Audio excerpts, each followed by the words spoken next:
Christine, you're drinking something warm? We are now live. You may begin the meeting. Okay, good afternoon, everyone. Welcome to Sierra Madre City Council meeting, February 9. It's good to see everyone here. We'll go ahead and start the meeting. I'll ask Madam City Clerk Aguilar if she can please take roll. Thank you, Mayor. Mayor Rachel Arizmendi. Present. Mayor Pro Tem Jean Goss. Present. Councilmember Edward Garcia. Present. Councilmember Kelly Creeps. Here. And Councilmember Robert Parkhurst. Present. Madam Mayor, you have a quorum. You may conduct city business. Great, thank you. And I will ask Councilmember Councilmember Garcia, if he can lead us in the pledge and also the inspiration. Certainly. Let's lead you in the Pledge of Allegiance. Please stand.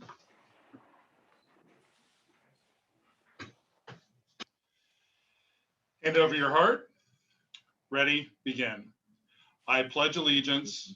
I pledge allegiance. Oh my goodness.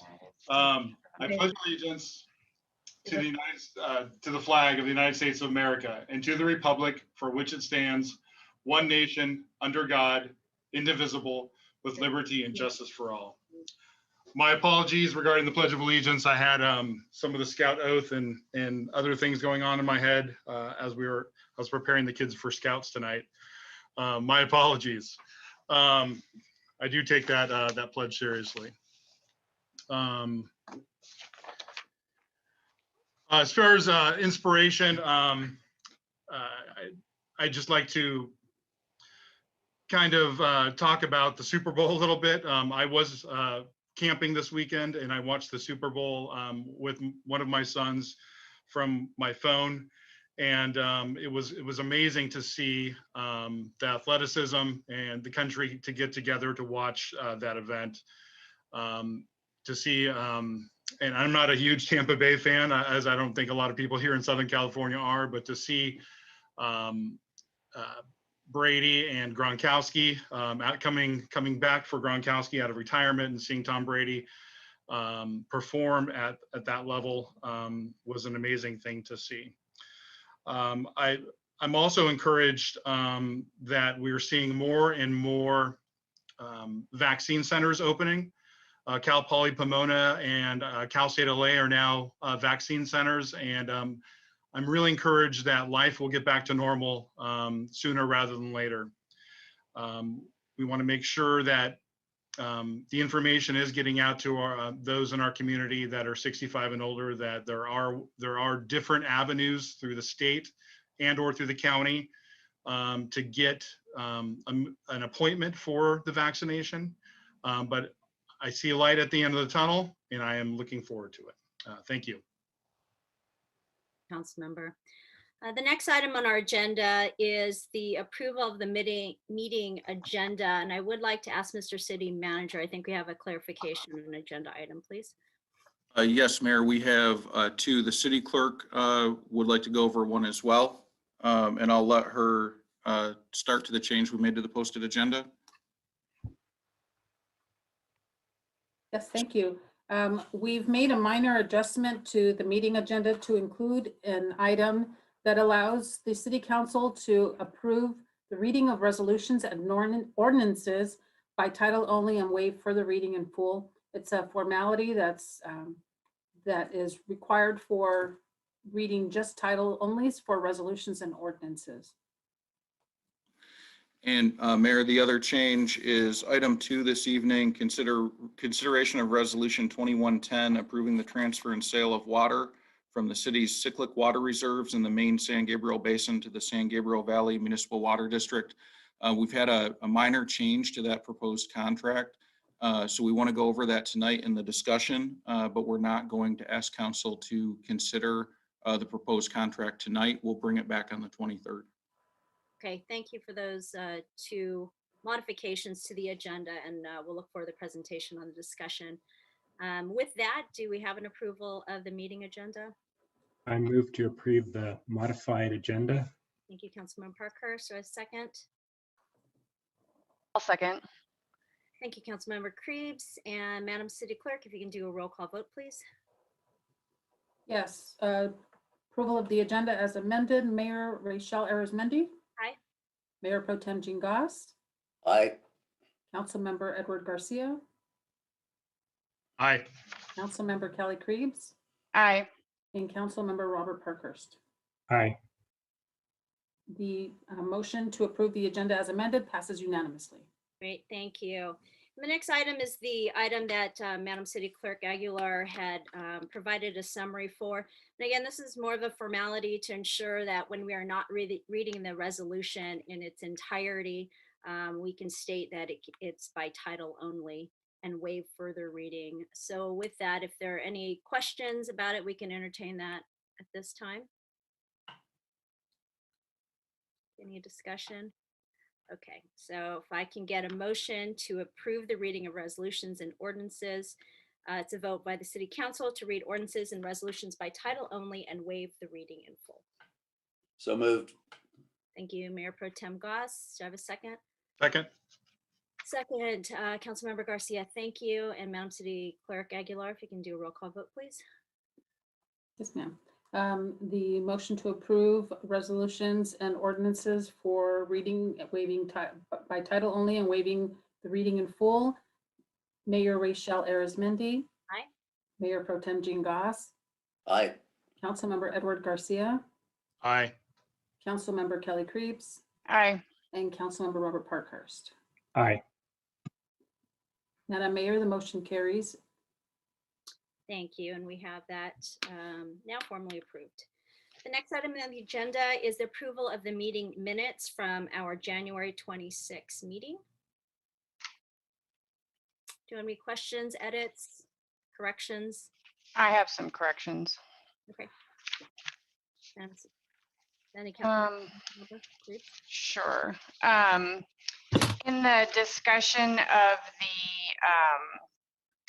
implementation of the SIMP, let me know when you're ready. Go ahead. In the summary of my comment, there's just a typo at the end of the sentence. It should be a fair rate, not rater. And then I think the first sentence of Councilmember Garcia's comment might be missing some words. It says Councilmember Garcia inquired what would come of the agreement, did not approve. I think it might be, and he should confirm, of the agreement if the council did not approve or it was not approved. Yes, that, if I may, Madam Mayor. Please. Yeah, that was specific to if other cities, the other cities within the agreement did not approve. Okay, we have those corrections. Are there any other corrections? Yeah, actually, the appointment of Ms. Palmer to the Library Board of Trustees, her name is misstated as Lynn Palmer instead of Laura Palmer in the action description. Thank you for that So. correction. Councilmember Krebs, do you have any other corrections? Nope, that's all. Okay, anyone else? Okay, I see approval with those corrections reflected. I'll move. Thank you. Do I have a second? I'll second. Thank you, Councilmember Parkhurst. Madam City Clerk, if we can take a roll call vote, please. Yes, ma'am. The motion to approve the meeting minutes as amended. Mayor Rachel Arizmendi. Aye. Mayor Pro Tem Jean Goss. Aye. Councilmember Edward Garcia. Aye. Councilmember Kelly Krebs. Aye. And Councilmember Robert Parkhurst. Aye. Madam Mayor, the motion carries unanimously. And now we move on to mayor and city council reports. I'd like to go first. Go quickly, if it's okay, Madam Mayor. Please, Councilmember Garcia. So I am the liaison to the Community Services Commission. They recently had a meeting after having quite a few canceled meetings, so they were very happy to meet. I did not attend the meeting, but I did speak with Chair Sullivan after the meeting, and just to get a debrief on what happened in the meeting and the overall sentiment of the commission. And and Chair Sullivan articulated that they were thrilled to have two presentations from Eagle Scouts. And I believe both of those Eagle Scout presentations were also thankful for Planning Commissioner Bob Spears helping out on both of their projects. And I believe there was at least one other presentation. I know there was at least one other presentation during this COVID time to the Community Services Commission. So that's at least 3, maybe 4 Eagle Scouts that have come forward with civic improvement projects for the city, and the city going forward with those. So that's a bright spot. They're very proud of that. Also, there was a presentation from the director of the Y regarding the pool and the pool opening. I was actually down at Sierra Vista Park yesterday, and I did see some lifeguards out there, and there was some swimming going on, and that was a welcome sight for compared to what we have seen the last couple months. And the pool looks great. There were smiles, and it was a happy thing. So the presentation went well, according to Chair Sullivan. And then I also like to say that Sierra Madre Little League has had its tryouts, and they've had everybody all signed up. T-ball has actually grown, even though we're still in a altered state of playing. It's not regular play as of yet, but it was very encouraging to hear that even T-ball has grown during this time. And tryouts did happen over the weekend at Heasley Field at Sierra Vista Park, and makeup tryouts were last night, and the city's ready to move forward, and that's my report. Thank you for your report. Councilmember Garcia, who would like to go next? I can go next. Councilmember Creeds? Similarly, in terms of liaising with our commissions, I actually attended the senior commission meeting earlier this week, and that was really exciting to see all of our active seniors and how involved they are in our community. I continue to be amazed at how many people are doing so many great things. The major push for them during the pandemic, as most folks know, has been the nutrition program, and it's really just impressive what they're able to pull off, and amazing what the staff does to make that happen each week, and talks about how to continue that even into the future after the pandemic are ongoing. The commission is excited about coming to present at the council meeting, and they're waiting to do so in person. And so hopefully that will be on a future agenda. So that was really exciting. I also met with the chamber this week, and they are still as active and excited, but obviously are struggling given all of the reduction in business, and obviously folks are not as involved in the chamber. So they're talking about ways to improve their involvement and ways to promote our city's businesses. So I was really excited to hear some of the ideas that they have, and I think they'll be coming to once they sort of flesh things out, coming to the city with some proposals about how to essentially replace some of the events that will likely not happen this year, like the Wisteria Festival and things like that. So they're still active and pursuing opportunities, and so that's exciting too. That's what I have. Thank you. Who'd like to go next? I can go. Councilmember Parkhurst. So I went to the Planning Commission last week, and the main order of business they had was about unreinforced masonry buildings. And so they've got some updates to the code on that will be coming to us on February 23rd. I think it's this is part of earthquake safety, and I think it's an important thing and something that we've got some buildings in town that did need some attention. So that's I look forward to seeing that come forward to us. The second thing is I went to the board of directors for the Clean Power Alliance. Not a huge amount to report there, other than they are continuing to buy renewable energy and are in good fiscal health. There will be discussion of an update on rates come June. So that'll be something that will come down the pipeline to us.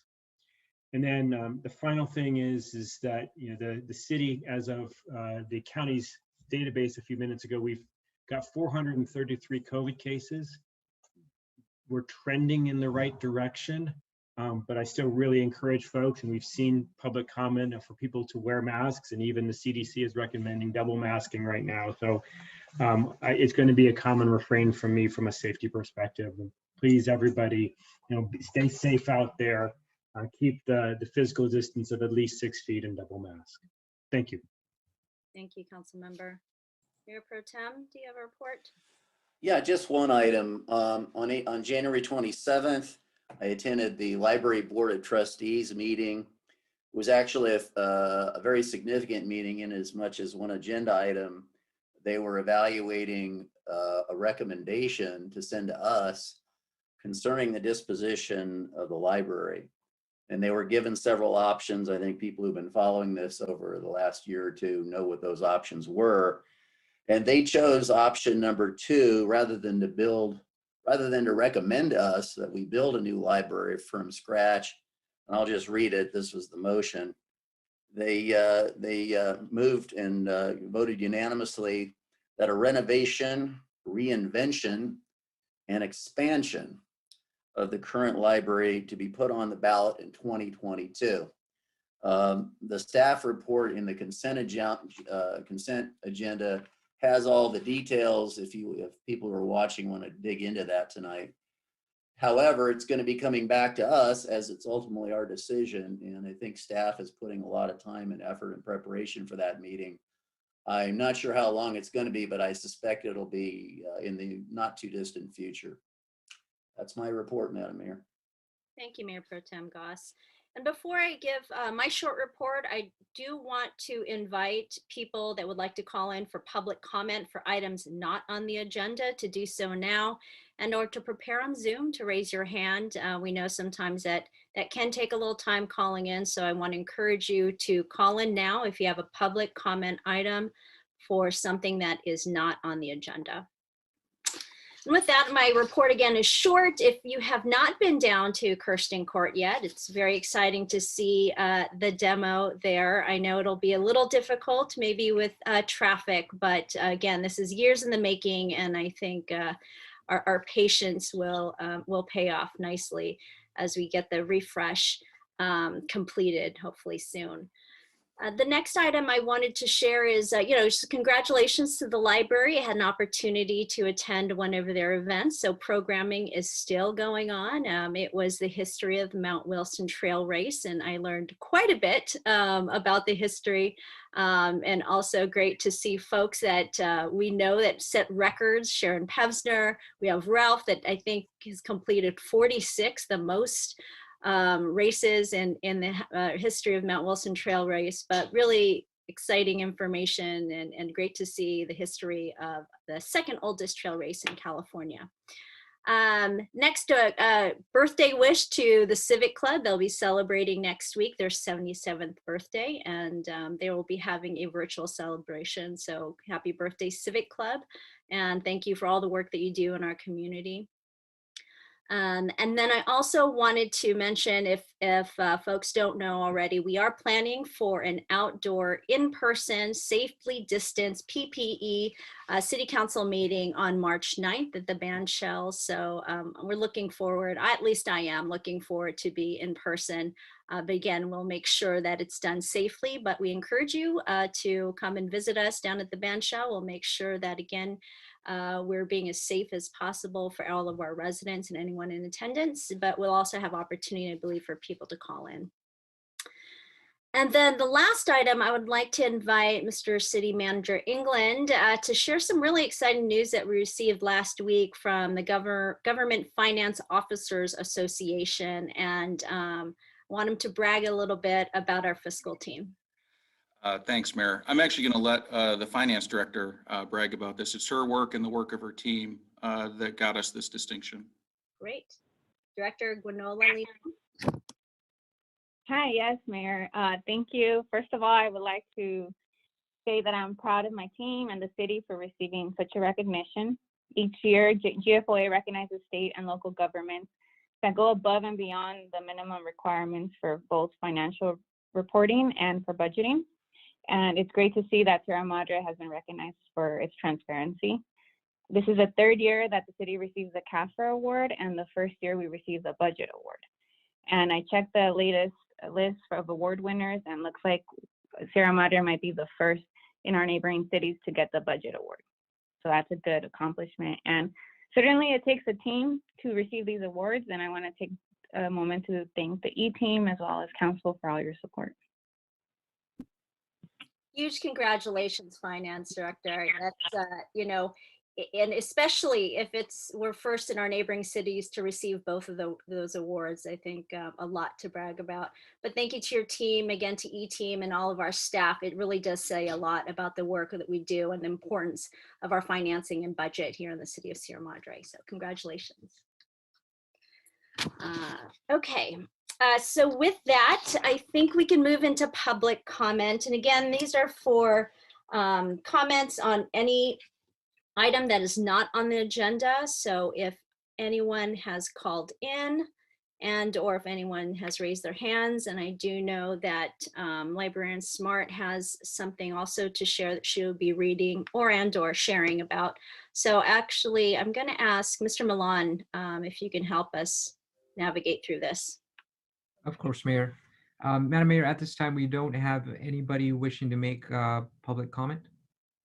Okay, thank you. And then I'll ask Librarian Smart if she would like to have her public comment item and share that, please.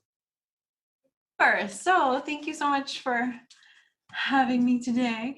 As you know, reaching out to our community at this time has been extremely challenging, to say the least. With a little help from the Sierra Madre Middle School Service Club, we are able to send these door hangers to a majority of households in town, which help to inform our citizens about the services which are still available at the library, and also to publicize our One Book, One City events. So I wanted to thank people like you that have joined us so far for some of these fabulous programs, and let you know about some of the upcoming things that are happening. So this Saturday is the beginning of a community scavenger hunt. Our book this year is A Walk in the Woods, so we want to make sure that we're encouraging people to get out and have some socially distanced fun. The scavenger hunt, you'll start here at the library, pick up a card with the first clue, and everyone who does the completes the scavenger hunt gets a prize. So you don't need to worry about getting it in that day. Just make sure you get it in sometime over the course of the week, and we'll get you a prize from the front door of the library. And then coming up on Monday, the 22nd at 7 p.m., we have our wonderful partnership with the Sierra Madre Playhouse that is ongoing for these One Book, One City events. We have a companion to A Walk in the Woods, which is a virtual reading of the short story Back Porch by Chris Offutt. And we are fortunate enough to not only have members of the Playhouse who are helping with the reading, but the director or the author himself will be there for a Q&A afterwards. I do want to thank Catherine Addy for underwriting and the Playhouse for continuing to support us in that. And we look forward to having everyone joining us for these fun programs as we continue our socially distant services. Okay, thank you for that, Sharon. I know I received my door hangers, and it looked like you had some volunteers that were dropping those off. So it's great that we're getting the word out in different modes. And I also want to thank our IT team for putting that countdown on the screen. It's definitely visible, and we can all see it. And I would have allowed Christine Smart, our librarian, to share a little bit more, even if she wanted to. So Madam next, Mayor? yes. I know that resident Deb Sheridan sent in an email. I believe it was for public comment, and I don't believe it was for something on the agenda. Correct. Thank you. I have the emails, but I don't know if we've closed the call-in portion yet. I believe we don't have any call-ins. Mr. Milan said we didn't have folks in line, correct? That is still correct, Madam Mayor. Okay. Thank you, Councilmember Garcia. So, Madam City Clerk, if you can read any emails that have been received for public comment for items not on the agenda, please. Yes, we received 4 emails for items not on the agenda. The first email received is from Jonathan Haas. It begins, Good evening. My name is Jonathan Haas. I served as Almani City Clerk from 2013 to 2018. Since 2015, I have been a whistleblower on Andre Quintero and Team Almani's embezzlement of $10 million from the Almani Promise Foundation Scholarship Fund. I have interviewed dozens of Almani residents who have privately confirmed that Promise funds were used for fraudulent trips to Vietnam and Haiti, a bogus consultant in Salt Lake City, house repairs, and other criminal activities. I have myself been interviewed by the FBI about 24 times. Documents providing the embezzlement have been submitted to the FBI and District Attorney's Office and are now available to the public online. And the email provides a link, which if a member of the public would like to read, we can provide. The email continues, I'm asking the Sierra Madre City Council to call out these crimes and protect the vulnerable residents of one of the poorest cities in Southern California. Almani children who should have been provided with college scholarships were robbed. Andre Quintero and Team Almani members must go to prison. If you have any questions, please call me or text me at 626-863-2149. Thank you. The second email received is from Wade Bonds, and the email reads, preserve, it's a shame they're destroying what is left of the monastery field by building up there. The town is overbuilt as it is. And that is the end of that email. The third email received is from Augie Martin. Dear Sierra Madre City Council, I have lived in Sierra Madre my entire life. I am writing to urge the City Council to make plans to create a skate park for our local skaters. For skaters like me and most of my friends, this has been an issue that has been actively discussed from time to time, but does not seem to get resolved. When will Sierra Madre join local towns in accommodating their skaters? It is possible to find somewhere to skate in Sierra Madre that is not private property. It is impossible to find somewhere to skate in Sierra Madre that is not private property. Shop owners expel us from their property all the time. When we go to a public space, we get evicted by the police. There's been a problem since the skateboarding became mainstream, and we are eager to fix it. We love our city and would rather skate local. By building a skate park, you eliminate any destruction that might occur on private property and destruction on public spaces not designed for skating. Thanks to the pandemic, I picked up a new hobby over the summer, which is skateboarding. I used YouTube videos and practiced a lot in my backyard patio to advance my skills. Yet I was not able to continue my progress because I had no place to skate. If I wanted to learn how to jump down a stair set, for instance, I could not do so without violating someone else's space. A skate park is the perfect place to create a community that is lively and caring towards each other. My friends and I are future Sierra Madreans, and we care about how the future is planned. The city provided courts for tennis players and sand pits for volleyball players. It only goes to reason that we should be provided skate parks. In a non-formal survey, we found that roughly 20% of students at Sierra Madre Middle School enjoy skating in their free time. If you take a walk around the downtown, you will definitely find someone skating. The new park will be used. Companies like Spoon Ranch have built countless skate parks for our neighboring towns like Rosemead, Almani, among others. They are a good start for ideas as to good design and integration into the city, whether it be Memorial Park or Heasley Field or another location. I urge you to please consider the idea. With the skate park, I believe that the citizens of Sierra Madre will give the opportunity to have people come together and also for them to become more open-minded. This will not only help our community become more of a whole, but also allow people to have fun. And the fourth and final email received is from Deb Sheridan. Ms. Sheridan writes, Dear Mayor Arizmendi and City Manager England, please read this if I'm not able to speak. First, I would like to thank you for making a presentation and hopefully answering this question before it is asked. I'm still hearing from several of our residents that people are hanging around downtown in Kirsten Court, maybe not now with the construction, but next to it, and still the weekend bikers maskless. Can something be done about this? Don't cities like Glendale find those who put everyone in danger? Why can't we? Thanks as always for listening, Deb Sheridan. And those are the 4 emails for items not on the agenda. Madam City Clerk Aguilar for reading those. I think now we can go on to our next item on the agenda, which is the presentations. And really excited to see our board director, Mr. Prince, joining us today. He's from the San Gabriel Valley Municipal Water Board. It's been a while, so it's good to see you here, even though it's virtual. And welcome you to the podium so you can share your presentation. Sure. Well, thanks for having me. I particularly want to say hello, and it's nice to be here with the three new councilmen and councilwomen. I would have, under any sort of closer to normal circumstances, reached out to each of the three of you individually and tried to find time to buy you coffee and introduce myself to you, as I did with the mayor and mayor pro tem when I was first appointed.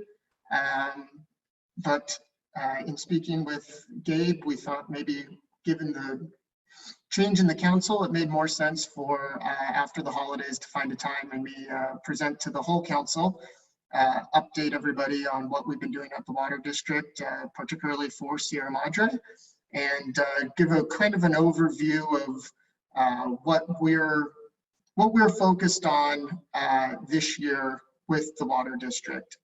So I do have a few slides. I don't know if, are those being shown? Okay.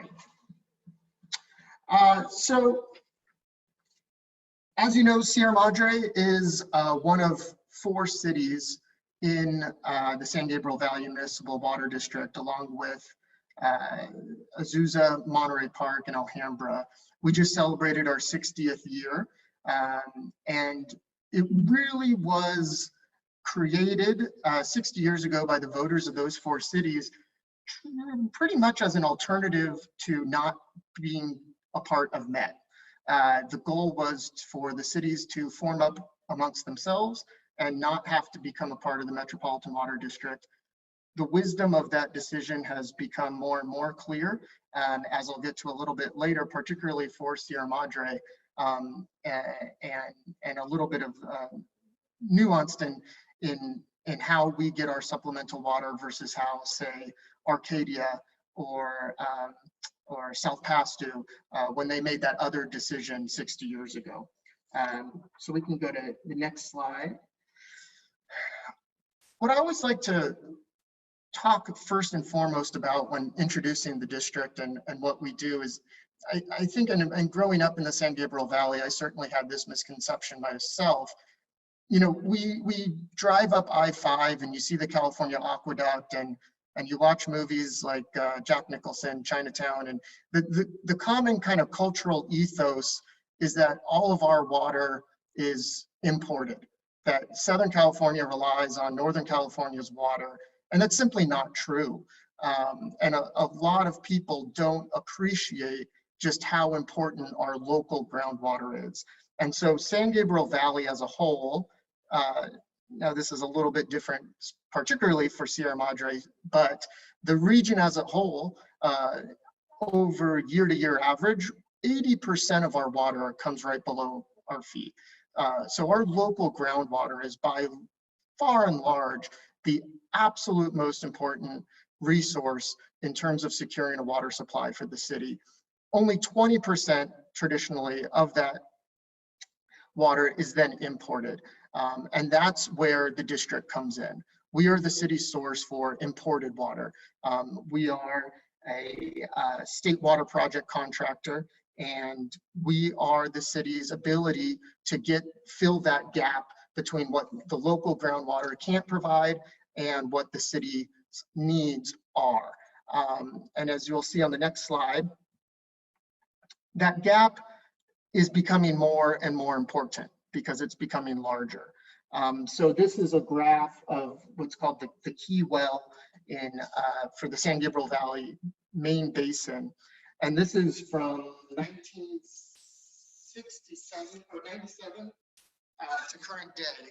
And you can see, you know, we all think that the drought, capital D drought, was in 2013, 2014, and that it's over and that it was all good.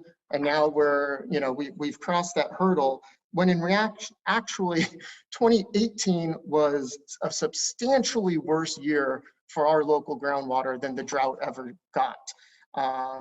We had a good year in 2019, and we've recovered quite a bit of the losses in those previous 2 years.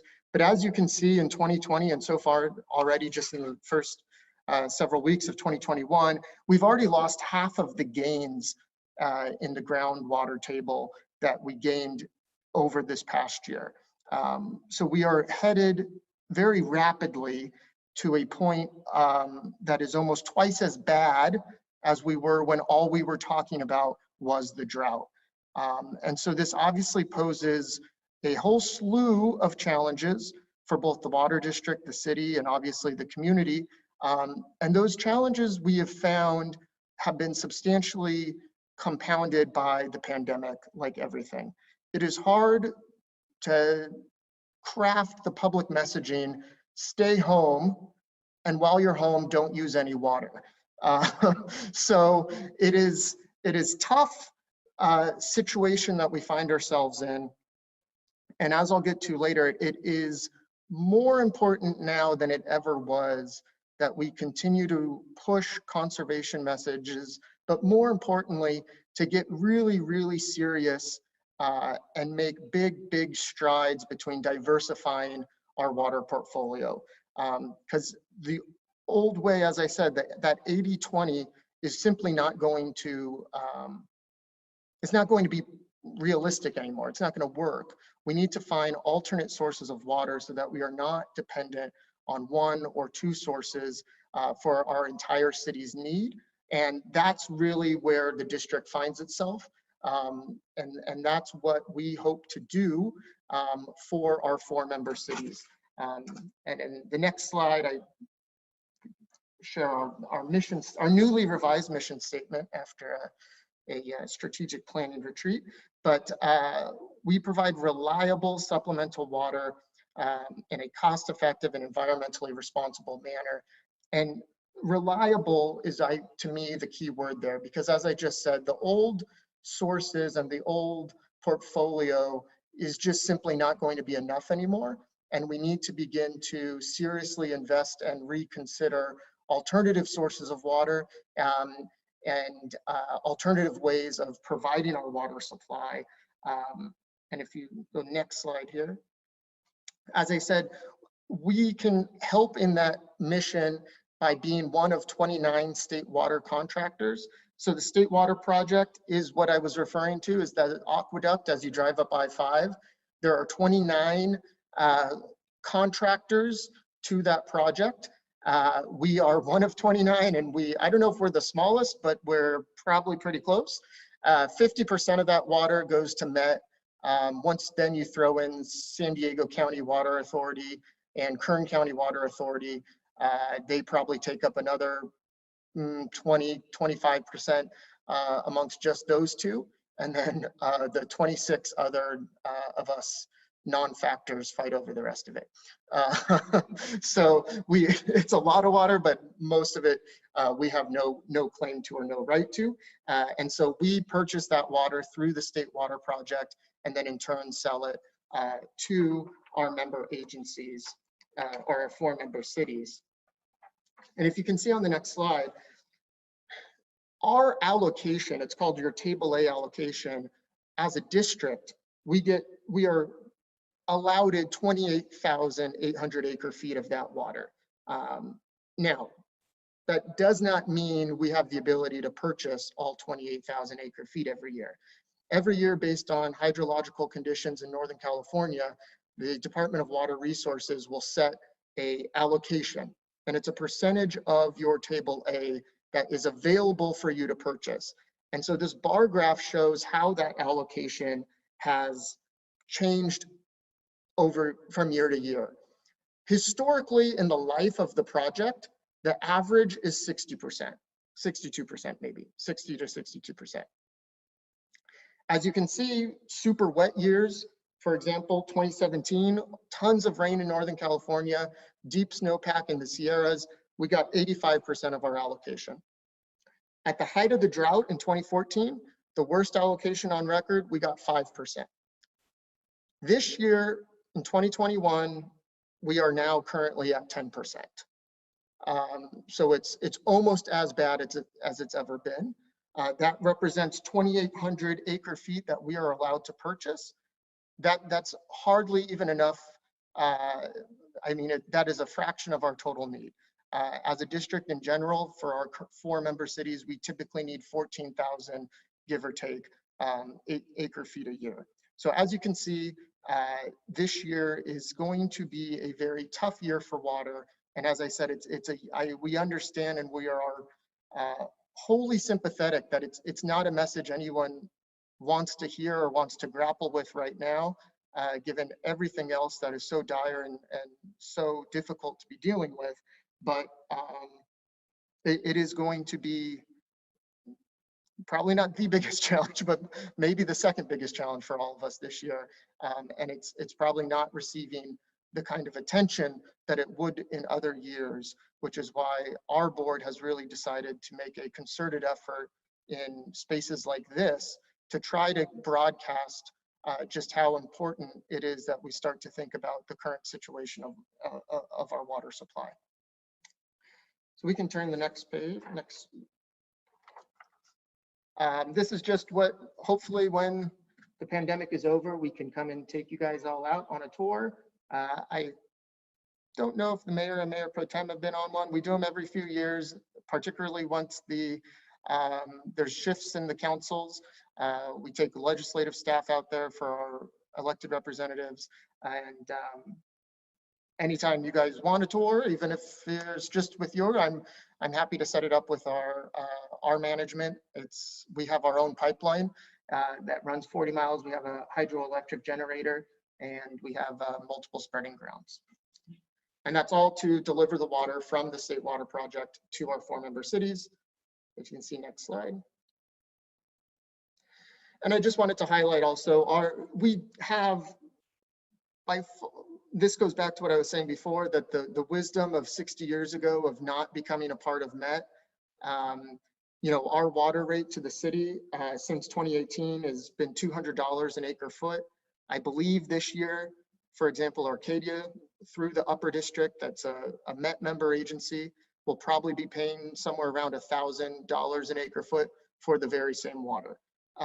So we have by far and large the lowest rate in the basin, and we charge, our rate is 100% of the cost of us to deliver the water to the city, and rather to the basin, and the costs have not gone up, so our rate has not gone up either. And as you can see, even in years where it does go up, it inches up by $10, $15 an acre foot. We can turn to next. Actually, we can skip 2. So now, here we go. So now I also wanted to really focus on what at least I've made my primary objective in serving on the board. As some of you may know, I started in 2017, and obviously Tom Love had the position for quite some time before that. And so I had big shoes to fill, and immediately sort of thought the best thing we could do, given the city's history with the district. The city has such an interesting history with water, from going from fully self-reliant to being in a situation where we really have had to reimagine what our water supply looks like in the grand scheme of things. And so I think the best thing that I can do for the city at this point in time is to bring as many resources and support and as much return on the city's 60 years of good membership in the district back to the community and back to our infrastructure and our services. So starting with, this was before my tenure, but in 2011, we ended construction. We finished construction on a emergency connection to a MET pipeline that was $2 million funded by the district.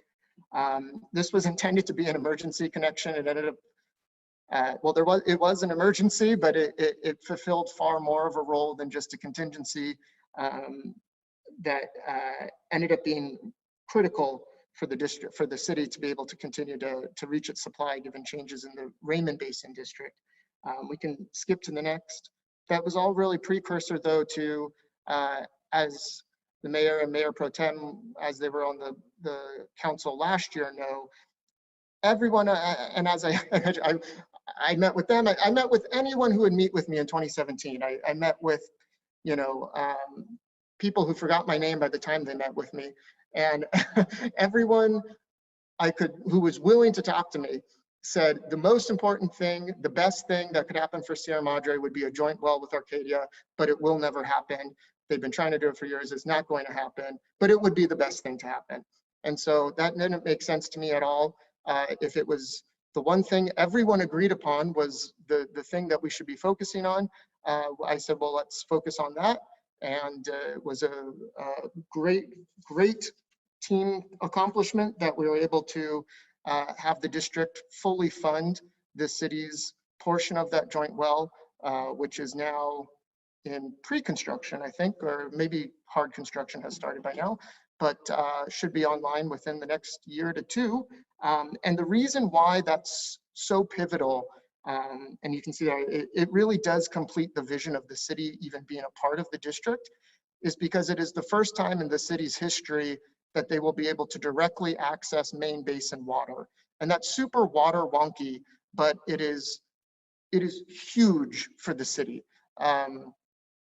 And it no longer makes us the odd stepchild in the district, because every other city had wells. You know, we spread our water in the main basin. The other cities would drill down, pump it out, provide it. We were never able to do that. And so there was almost kind of an existential question of why we were even a part of the district. And this really, I think, fulfills that gap. And it is a big deal. And everyone at the district is very happy to provide that $2 million in support. So we can go next. We've also provided up to $4 million in zero interest loans in light of COVID.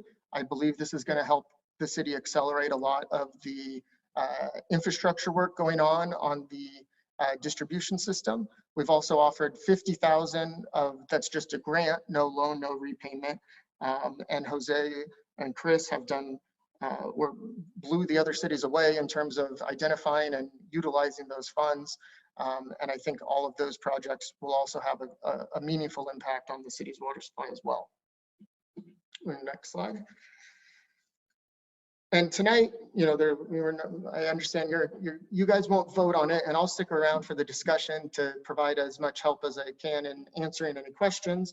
But you know, there will be some new unanticipated costs potentially with the operation of that joint well, at least to get it online.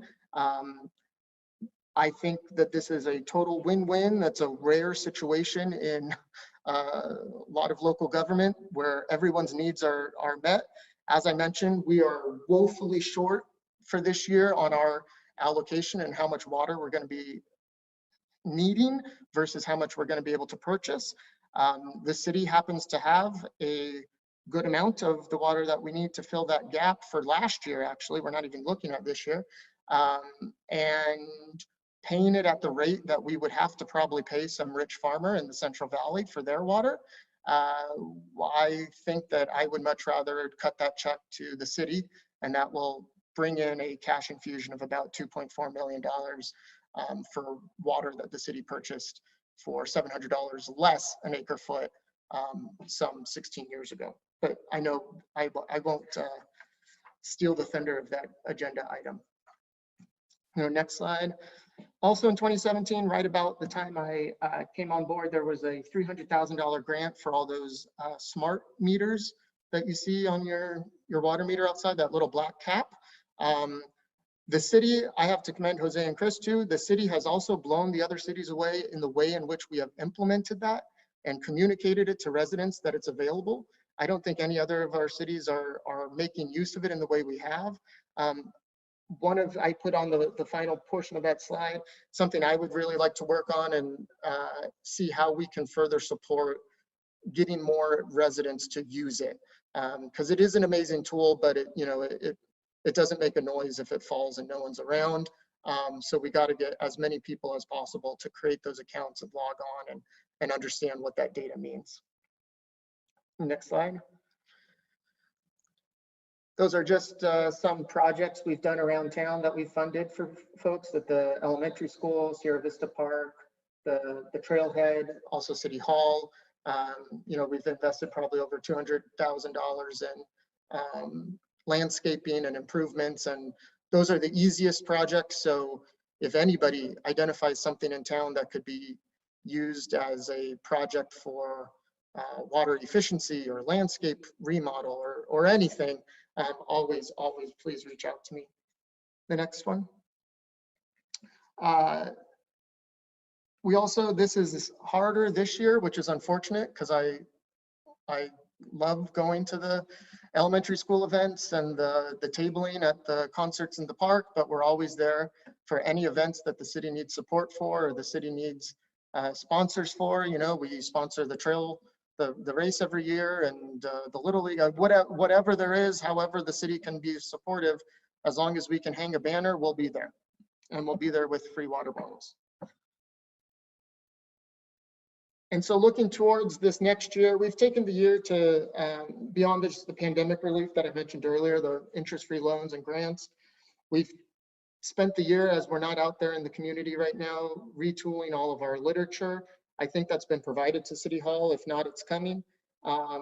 We've also, our big agenda item is we, a month ago, made our initial commitment to join the Delta Conveyance Project, which is the Twin Tunnels or Cal Water Fix or the Delta Tunnels. I think if we can't even decide on the name for the project, it doesn't speak well to the likelihood of it ever actually happening. But it's a highest media profile water project. So I'm sure the 5 of you will be at some point asked what Sierra Madre is going to do on the Delta tunnels. I'm always happy to be a resource because I think it's one of them. It probably receives far more attention than it deserves compared to its likelihood to ever happen. My colleague on our board refers to it as the 710 of water, because we'll spend a lot more time talking about it than we ever will maybe using it. But as a state water project contractor, we are at least, we're in it for now, and we'll see what happens with it. So next slide. We also have a rebate program that we just yesterday increased the levels on, just to try to really begin to redouble our efforts on conservation.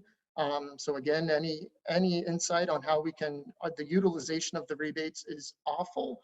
It is truly so low. Any way we can increase participation in the rebate program, we would love to be able to not keep rolling over those rebate funds. Next slide. We've commissioned a new video, given that all the schools have gone to Zoom learning. We have a new video that we are using to replace our typical in-school programming until we're able to get back into schools with students. Next slide. And we still have open our community grant program. If any, and this is for any group, any business. This is me presenting a giant check to little kids at Sierra Madre Community Nursery School. They replaced sprinklers. So at any group of Boy Scouts, Little League, church, a business that could use $2,000 for something that will save water or spread messaging about water, we have a community grant program that I would love to see Sierra Madre make more use of. And just as a final note, again, I mean, it's we're back to the messaging of 2014 that everything has to be about conservation. And I invite the partnership and insight of the city council and the city of how we can help communicate that. And whatever we can do, we're always a willing partner. And so with that, I'll answer any questions. And as I mentioned, I'm willing to stick around and curious to listen and also answer any questions during the water purchase agreement agenda item. Thank you, Director Prince, on that report. That was very comprehensive. You covered so much, and I do invite the council members that have not met with the director to meet with him and possibly take one of those tours when it's safely to do so. So Director Prince, I have a couple of comments and also a question that I think I may have answered in my head as I was thinking about it. But firstly, is water wonky an official technical term? I appreciated that. But I do appreciate your advocacy on the joint well, as you know, I think you described it well as to it was a very aspirational goal that we didn't think would happen. I do want to give just special thanks and recognition to Analyst Carlson, Director Semino, Director Reynoso, our city manager, England, and just really the work that was put behind that. It was just such a welcome surprise, but I know that there was so much work behind it. And also Mayor Pro Tem and our former Mayor Capocha, who worked on the water subcommittee. And, you know, again, just so much sweat and tears that went behind that. And it just, we never thought that would come to fruition. So again, thanks to all those that worked on that, and to Director Prince for advocating on that matter. I did have a question in terms of the annual allocation and the projections for this year for 2021, that we're expecting 20%, I think, of the allocation, really low. And is it because it's based on the previous year's rainfall? Is that why we're looking at it, since it's February right now? Is thinking, is it because it's based on the previous year? It's based on, the biggest input is actually the snowpack in the Sierra. So there's always this sort of ceremonial first read where they go up with this big measuring stick and they measure the snowpack. It's adjusted through the season. So we're getting to the point now. I mean, the initial allocation is always low. And then they sort of inch you up as you get closer and closer to spring and summer, when there's no more rain can be expected. We're getting close to that point. Typically by April, early April, that number is set in stone, more or less. So we're at 10% now. You know, unless we just get a deluge in March, that number won't change, because what the snowpack was is not really going to change. Okay, that's helpful to hear that. Thank you. So I'd like to open it up to the council to see if there are any questions for Director Prince. Madam Mayor, could I Please, speak, Mayor. please? Director Prince, thank you for the very informative report.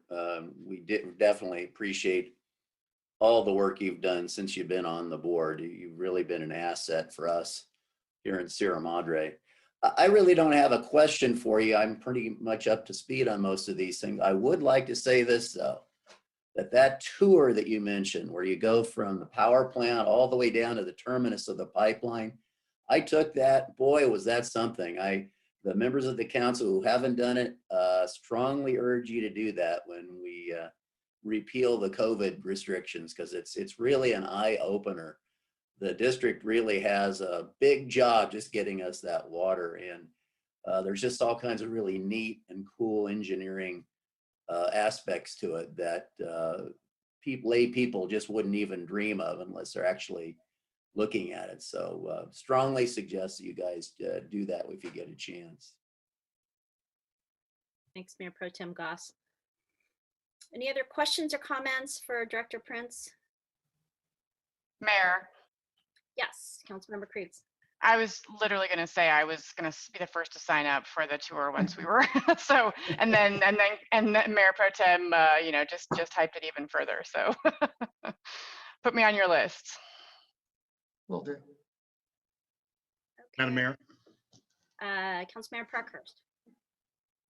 So thank you for the presentation. I appreciate it, Director Prince. And kudos on the joint well. I think that is a huge accomplishment, and I look forward to that coming forward. And I also look forward to our discussion later tonight. I think that actually Director Reynoso I think he's the one that came up with some of the ideas that we'll be talking about on that. I think is really a good direction. You know, there is one thing you didn't mention that I think it's worth bringing up to people, is just a reminder that our bills are now monthly and not every other month. And I think that a large part, and thanks to the AMI project. And yes, I will be with everybody else on that tour. I want to become a water wonk on it. I have a lot to learn on it. Just one question for you, and that is, so are we, if we're only at 10% allocation from the State Water Project, you know, where do we make up that 90%? Are we getting that from MET, or where does that come from? We can't pull it from the wells. So can you help educate me on where that comes from? Do you have a pool? It really is. whoever's got water will buy it.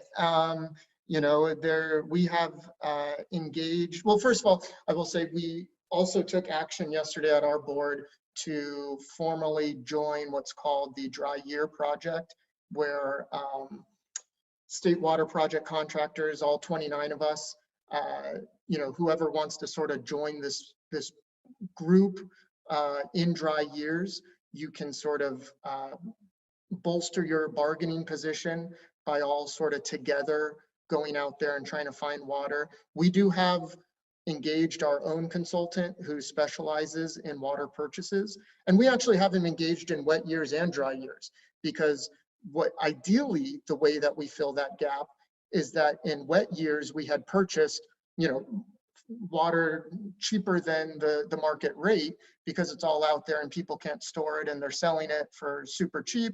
We buy it, we can bring it down into the valley and we store it in the basin. Now, when we had that wet year a few years ago, we actually couldn't do that because we couldn't even move it down. That's a whole separate conversation, but there's a terrible infrastructure problem in what's called the East Branch, is which we move water through. But anyways, again, water wonky here, but the best way to do it is to buy water in wet years and store it. We blew through that storage this past year. The city and that water purchase agreement is going to help us fill that gap for last year. For next year, we can use our consultant who's out there pounding the pavement, talking to ranchers and farmers and see who's got water and how much they want for it. We can try and get enough through this sort of collective bargaining group that we've now joined. But it's tough, and it's going to be tough, and it's going to be expensive. It's going to be very expensive, which is why we need to close that gap as much as possible, and every little bit counts. Madam Mayor, I know the Councilmember Garcia wants to say something, but let me just wrap up. Can we keep this as something, an attention item on our agenda and continue to get it out to the public per Director Prince's recommendation? I think this is critically important if we've only got 10% of the water allocated, and let's hope for a couple of wet weeks here. But it seems like we're going to be in for a rough year. That suggestion, Councilmember Parkhurst. Councilmember Garcia? Thank you. Yes, Director Prince, thank you for that presentation. It was very engaging and informative. Honestly, I never thought a presentation on water would have me hanging on to every word. I'm completely honest about that. It was great. I learned quite a bit, more than I've learned. You know, I became very familiar with our facilities from Director Reynoso, but to hear a little bit more about the San Gabriel Valley Municipal Water District was fantastic. My question is, you know, we talked about revisions, sometimes upward. Is that revision ever revised downward? Hopefully not, but if we're sitting at 10%, it would be obviously tragic if we had a downward revision. It's and that's a good point. It's a very conservative number. I mean, I guess you could envision, you know, if there was, I don't know. I mean, there's maybe some doomsday scenario where, you know, Oroville times 1,000,000 and we lose all the water we were supposed to get or something. I don't know. But it's a very conservative number, and it's designed to build upon itself. And the allocation typically kind of slowly climbs through the year. And so they build that in. Because no one realistically anticipates a downward allocation. Thank you. Okay, so Director Prince, sounds like you'll hang out with us for a while till we get to our last item. And I should note also, I want to particularly thank Gabe, Jose, Chris. I think the city is in such a good spot, given despite how tough things might get for water, because of the staff that the city has working on these issues has been so fantastic and so helpful to me, particularly in getting up to speed on things. But they make everything so easy because they get it done, and I'm super appreciative to be able to work with them. Great. Thank you for that, and I do second that motion. I am going to pass it on to Mr. City Manager England to provide the next presentation on impacts of COVID-19 to the city of Sierra Madre. Thank you, Mayor. We'll let James pull up the PowerPoint. All right, so the mayor asked a couple of weeks ago for us to put together a presentation on the COVID impacts, and it didn't strike me at the time that we're nearing the 1 year anniversary of kind of this all starting in our country, and the safer at home orders and the actions that the city took even before the health department put those orders out. So today we're going to kind of go over what the impacts have been and what our response was. So you're going to hear from several different areas. But by way of introduction, we can go to the next slide. When we planned for the budget coming into this year, we knew that COVID would have an incredible negative impact.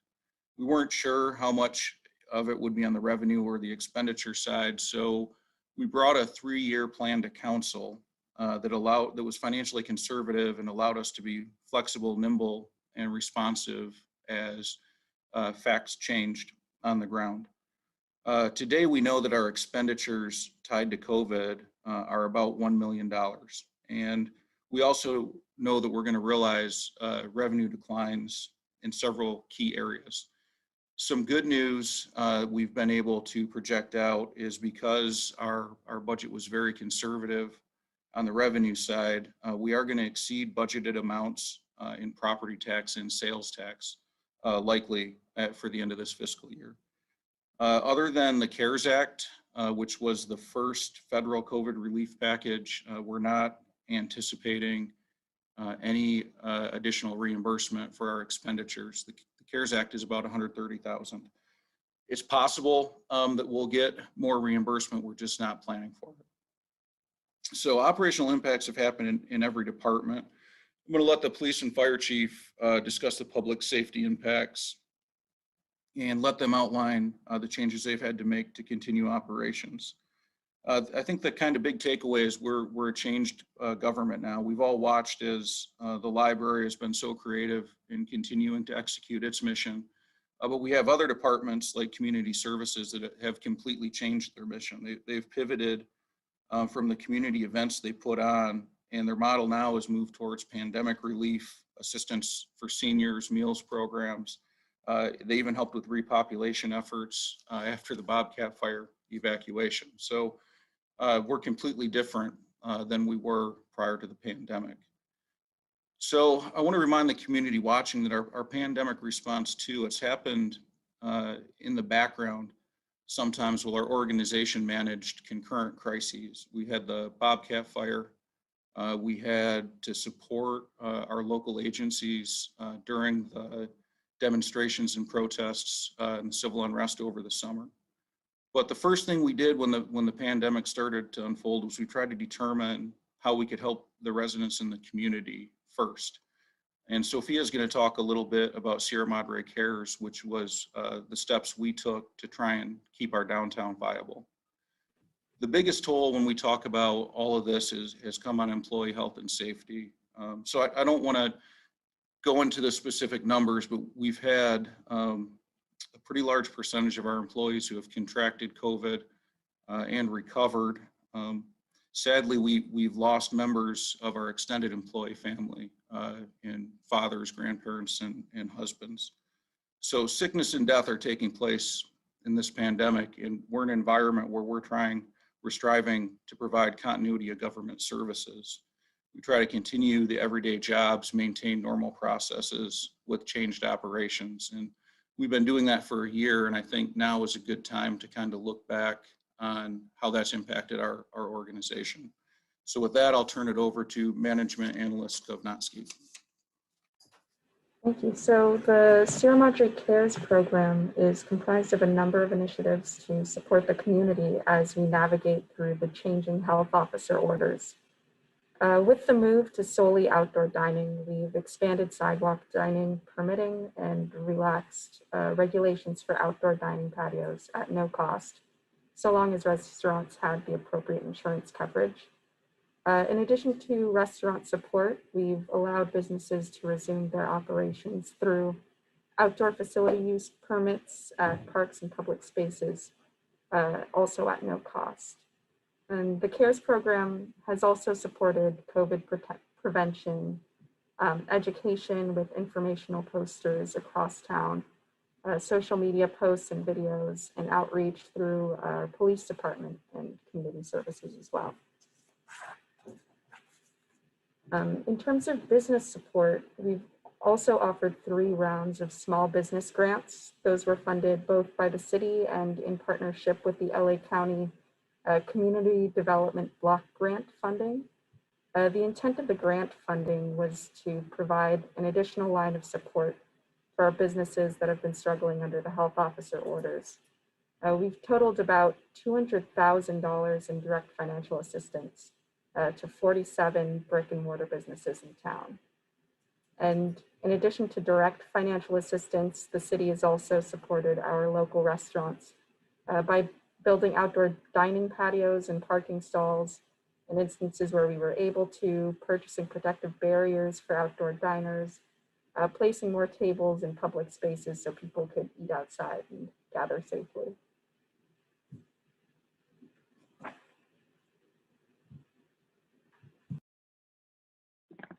Okay, so these are the financial impacts that we have had in the city.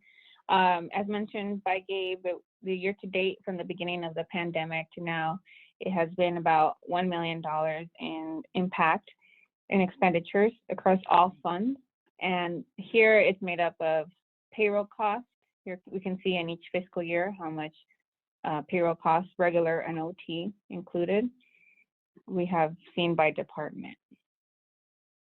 And we have also had, in addition to payroll costs, we have incurred cleaning supplies, protection equipment, technology, and also for the Sierra Madre CARES program, as mentioned by Sophia. And these are the totals for the grants and also for the outdoor dining patios. We will continue to track all expenditures and then seek reimbursement for eligible expenditures.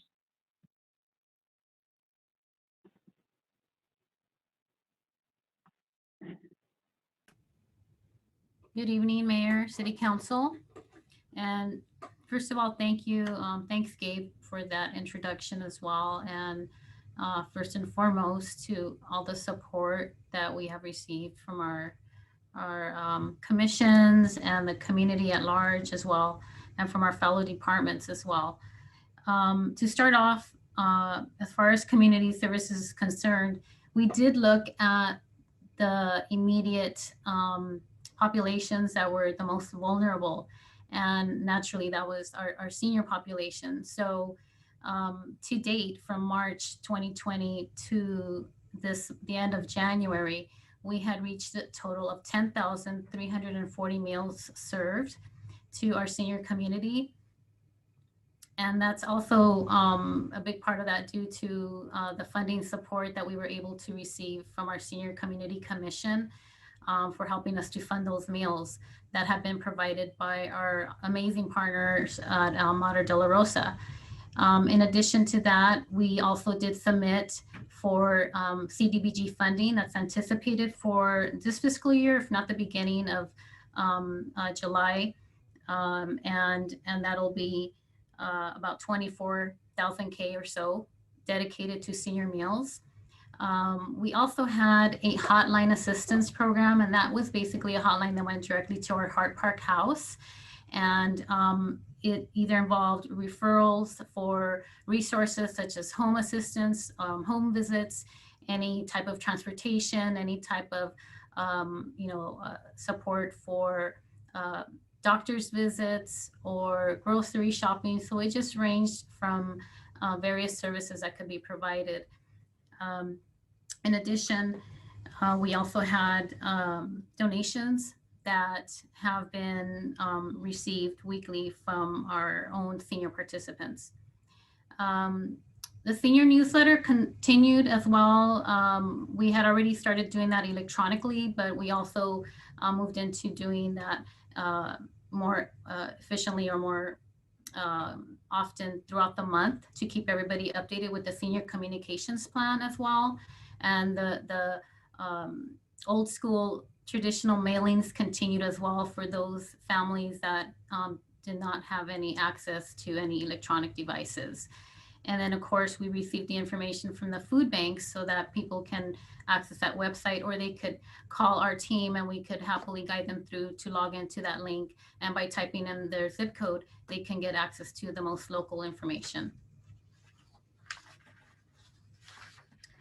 And as far as another avenue that we took was the outdoor facilities permit. So as we were seeing that businesses and organizations were really challenged with continuing their operations and services, we moved in this direction. And so we are continuing the outdoor facilities permit program that was initiated towards the end of 2020, of course, under the county health protocols for all of the community organizations as it was required. And that was offered for any educational or fitness or recreation activities out at the parks that support wellness, as well as for our seniors. So for our seniors, that included anything from our aerobics classes to our hula dance, which is due to return in March. And then we have our chair yoga programs as well. Then we also had this amazing partnership that transpired with our Sierra Madre Thrives team. And we also had the great support of that from our council members, our current mayor as well. And just a great thing to see happen in the community when everybody came together almost instantly at such a grassroots level. And so that also allowed for that type of collaboration to provide that service to families that were in need of any food, if they were facing any type of food insecurity or what have you. Then we also could provide them with that resource. So we say thank you, a big shout out to our Sierra Madre Thrives. And then with partnerships at the Pasadena Senior Center, our Senior Community Commission also work with them. And they have what they call a telephone reassurance program. And so that allowed for different volunteers to just call in and check in with different seniors if they allowed that to, because we realize that some of them are they're just more private. But if they allowed for a phone call to be received and share their phone numbers, and they were able to receive that contact every so often, just to make sure that they were safe or that they were okay if they didn't have any surrounding family members. But again, I wanted to really point out how the Senior Community Commission has really stepped up as well. I told them that I would be giving them a shout out today. So if they're watching, I want to say thank you to them, because they have been very eager to help their fellow seniors and just being very neighborly and showing that they come from a place of heart. And so we're hoping to continue to grow in that direction. As Gabe says, we have been restructuring, still continuing to plan with hopes that we will be able to return to some of our past loves of doing activities in the park and recreation and all of the community services. But this is what we've been able to do with the impacts.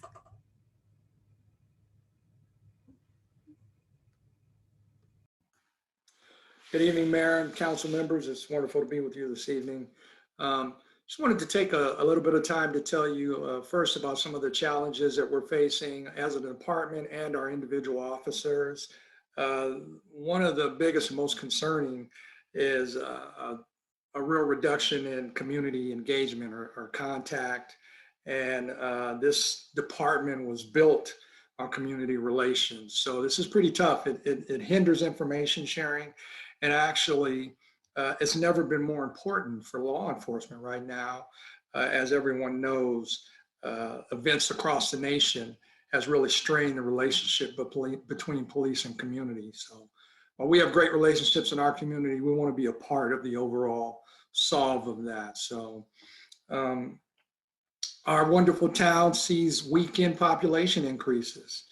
Kirsten Court and the trails are extremely popular and wonderful areas, and individuals are looking for ways to get out and be outside. So we've seen increases over different periods of time in those areas. And then, as Gabe mentioned earlier, it's been almost a year now that we've been dealing with this.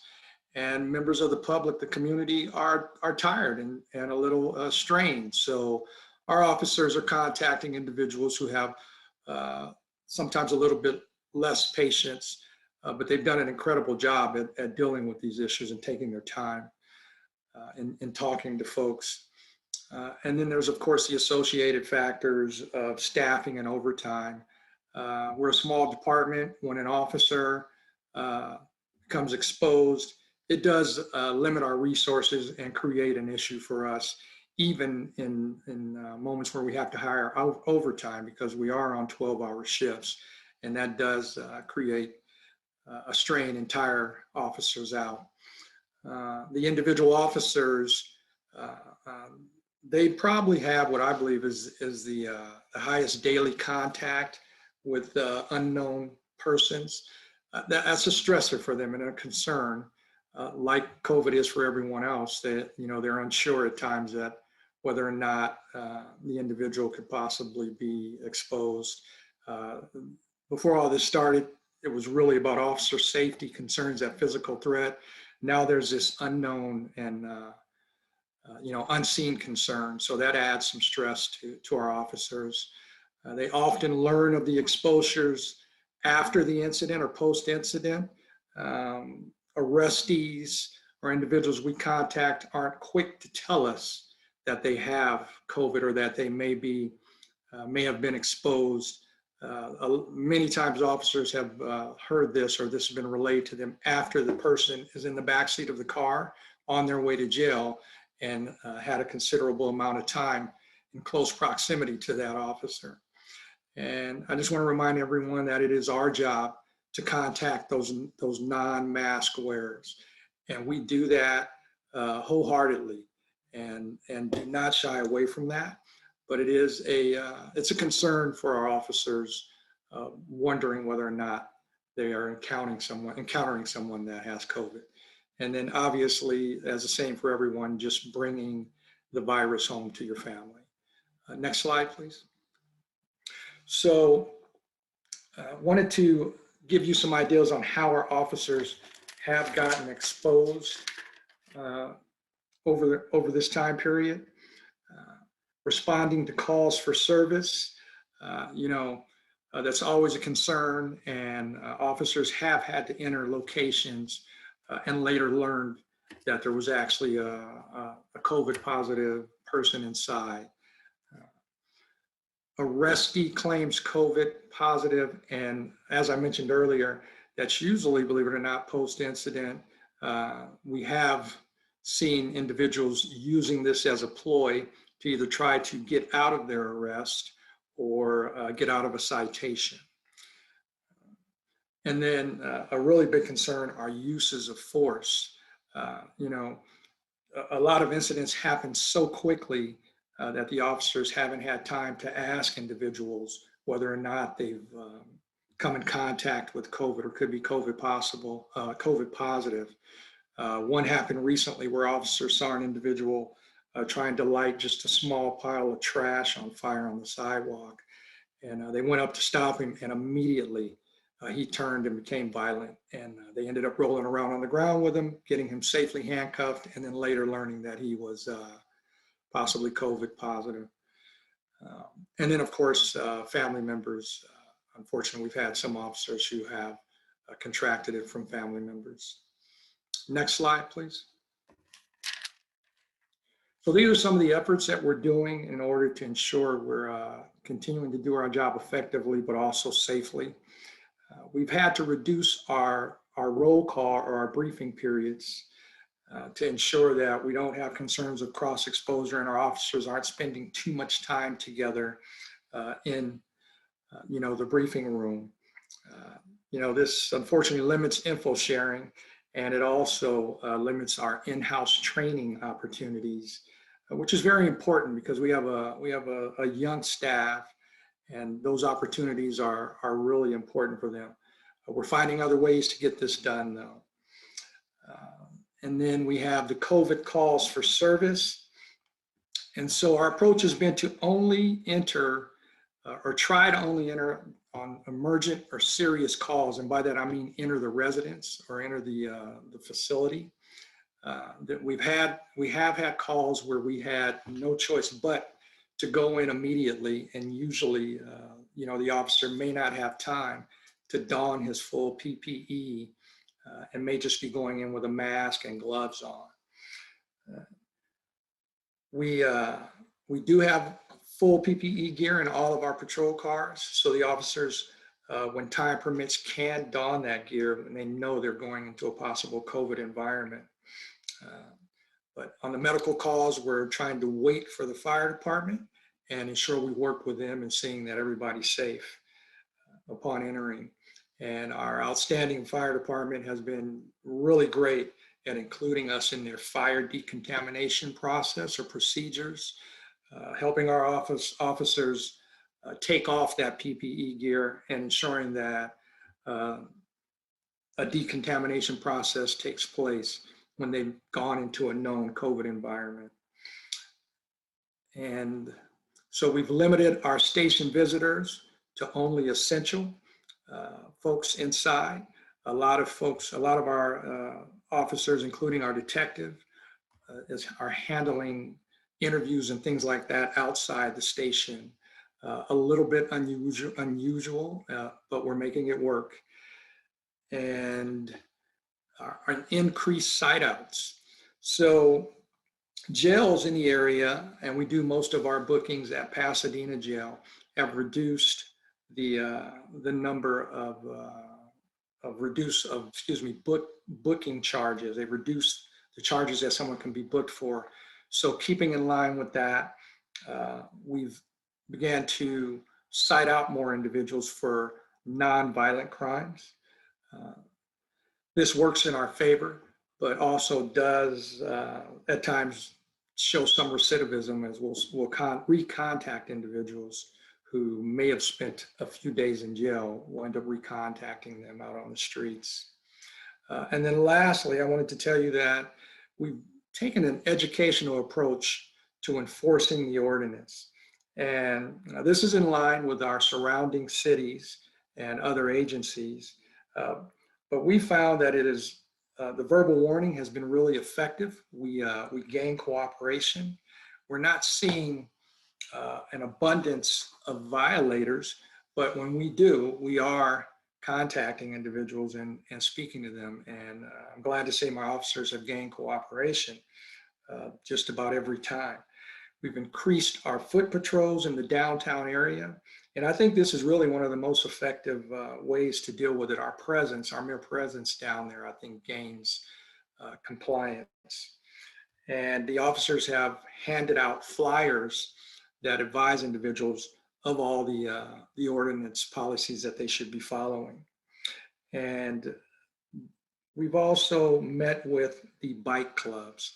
The bicyclists have been a real concern for the business owners and residents.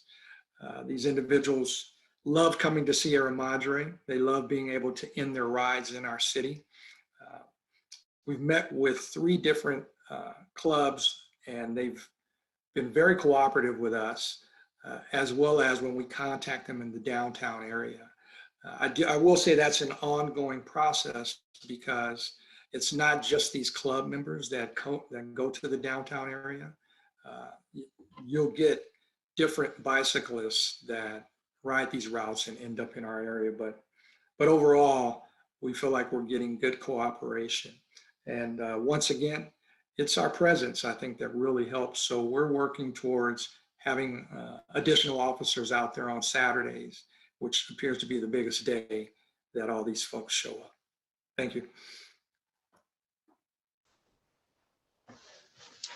Good evening, Mayor and City Council, and for those at home viewing this evening. It's kind of obviously it's great. I think that we were all anticipating the change of the calendar here, being able to take down that 2020 calendar and put up the new one. But in reality, we're still in the same pandemic as we were last year, unfortunately. Even though, as Councilmember Garcia said, that there hopefully is a light at the end of this tunnel, and hopefully that will come this year. But as this the presentation implies, there has been quite a few impacts on the way we handle things as far as the city and different departments, but definitely in the fire department. We've had a number of challenges throughout 2020 and throughout the pandemic, and basically, I don't know if you can even imagine, but I don't know if you can, because we certainly didn't, right? Is doing the jobs that we do every single day with a pandemic. It brought a whole new level to everything we do. The same for, public safety all the way around, as Chief Armelin just spoke to. But getting to some of our challenges is with all the procedures and policies we have in place, we had to create department-wide policies and procedures as they pertain to COVID itself, how we were going to protect our staff, how we were going to also protect our patients from us potentially being the carriers. So those things, they took a while, but we were able to put together policies on PPE, as again Chief Armelin spoke to, on how to put it on, how to take it off, how to decon ourselves and our equipment after every single call, especially if we were given advance notice of a potential COVID patient, which our dispatch center did a great job of pre-screening those calls for us and giving us a heads up so we can jump into extra protective clothing and equipment. But we had to do that. We had to put in new sanitation and decontamination policies for equipment, using new stuff. We were using foggers in the ambulance, on equipment throughout the station, and what have you. We had to establish algorithms that pertain to potential exposure procedures and what personnel would do depending on that algorithm.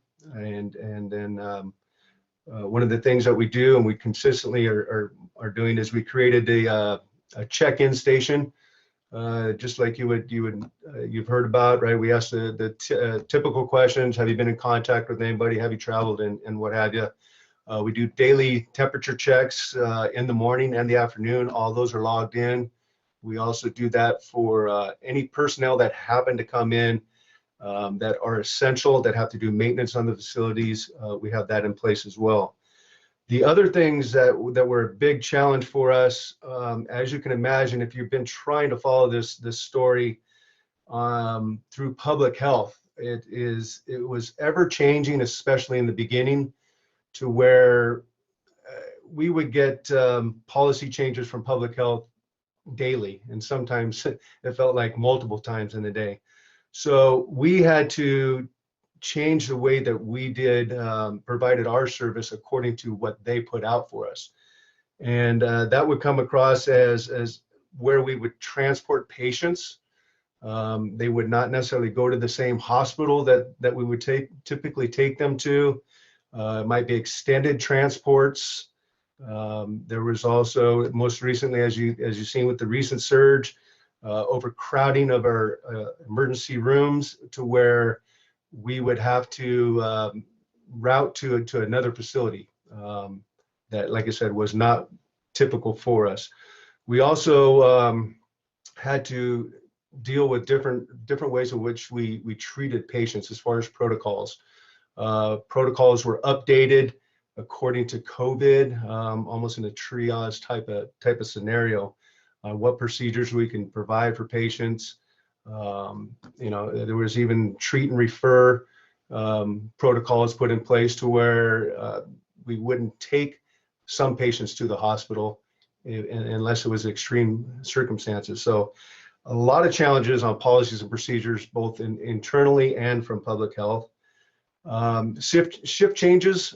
We went through some shift changes. Our typical schedule is a 48-hour, we refer to it as a 48-96. So we work 48 hours straight, and we're off for 96 hours. That's it's a very nice schedule for us. Gives personnel a good opportunity to decompress once they've finished their shifts, get home, spend time with family. But because of staffing shortages, we've had injuries, we've got personnel on soon to be on maternity leave, and then COVID itself that has hit us, not only for our staff, but for family members, which in turn caused the quarantines. If you've driven by, you've probably seen the trailer in our driveway. We've had staff members self-isolate there instead of going home to keep themselves safe so they can return to work to provide the service to the community. But in that shortage of staffing, we had to revert or transition into a 72 on and a 72 off, which was basically 3 straight days here at the department and then 3 days off. And that provides to be very challenging, especially during the pandemic times. So that was something that definitely was a challenge for us. Associated costs, as Chief Armelin spoke to, overtime, and as you would see in the finances, definitely not predicted for the past fiscal year, but because of staffing issues and what have you, we've accrued some overtime costs, also associated with most recently assisting neighboring agencies in vaccinations of public safety staff. We're offering up our personnel to assist with that as well.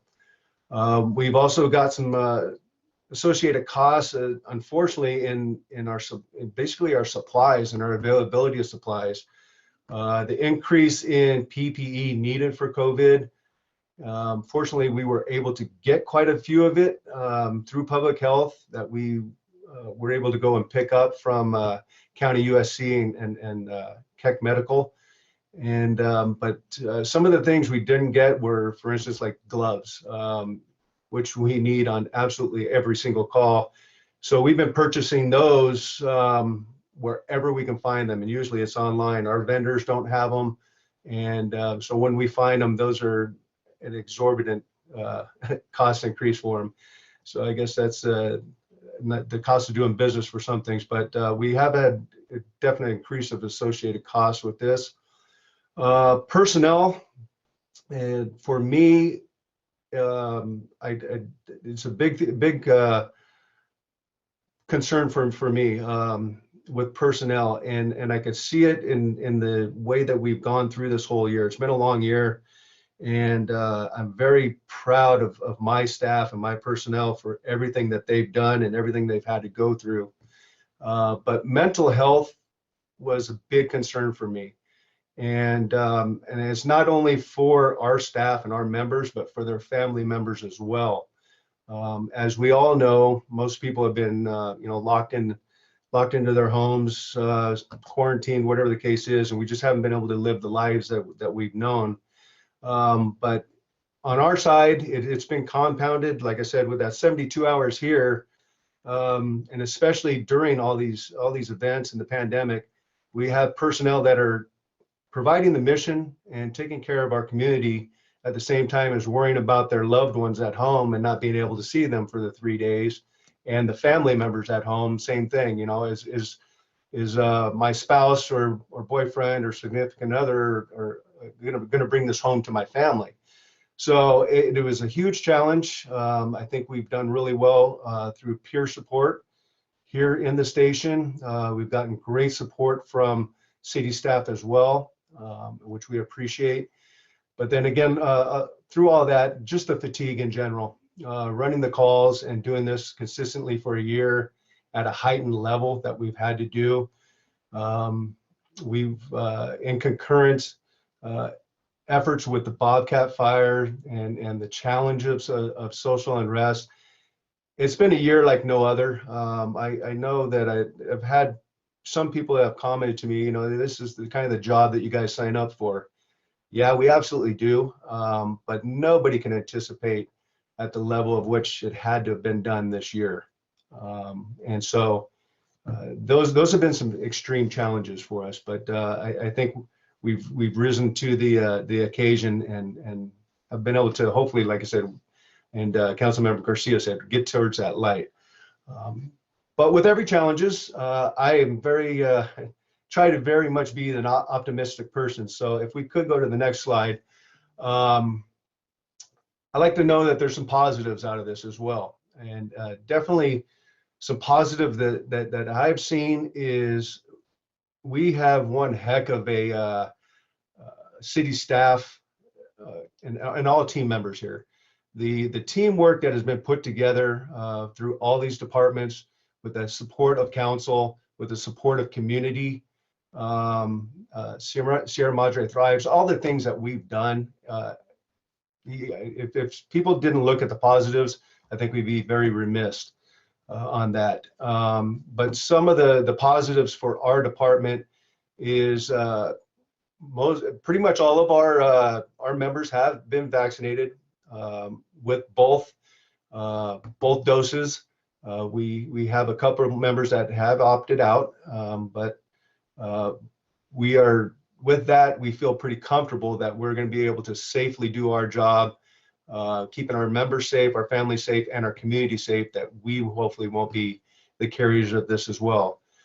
We've been able to return some of our staff, so we're now at that 48-96 schedule, which is going to help out with that mental aspect of it. It's going to give people a chance to decompress when they get home and kind of get us back to a little bit of normal. Another thing that has really helped us out is the increased collaboration with the other area fire departments. Like I stated earlier, this was the unknown. We didn't have a lot of policies in place. We didn't know how to handle a lot of things, especially in the initial stages. The strengths and relationships and partnerships that we now have among the other area departments has it's just increased immensely. We've had weekly meetings on the chief side, the fire chief side, on numerous things. It is mostly COVID, where we typically would only have a monthly meeting. So there's a lot of information being disseminated and a lot of people bouncing ideas off of each other and what have you. So that's been really, really nice to see. The other positive is knowing that we've had staff that's been able to do a lot of things that we just had no idea of how to do it initially. There has been some rumors out there, some talk out there, so hopefully I can kind of speak to them and at least get you some of the facts for the evening of it, for this evening I should say, is we have been approved as a vaccination site or clinic. And our paramedics have been trained in the administration of the vaccine. We did this in anticipation of being able to help our community, our city staff, however we can, should we be called upon.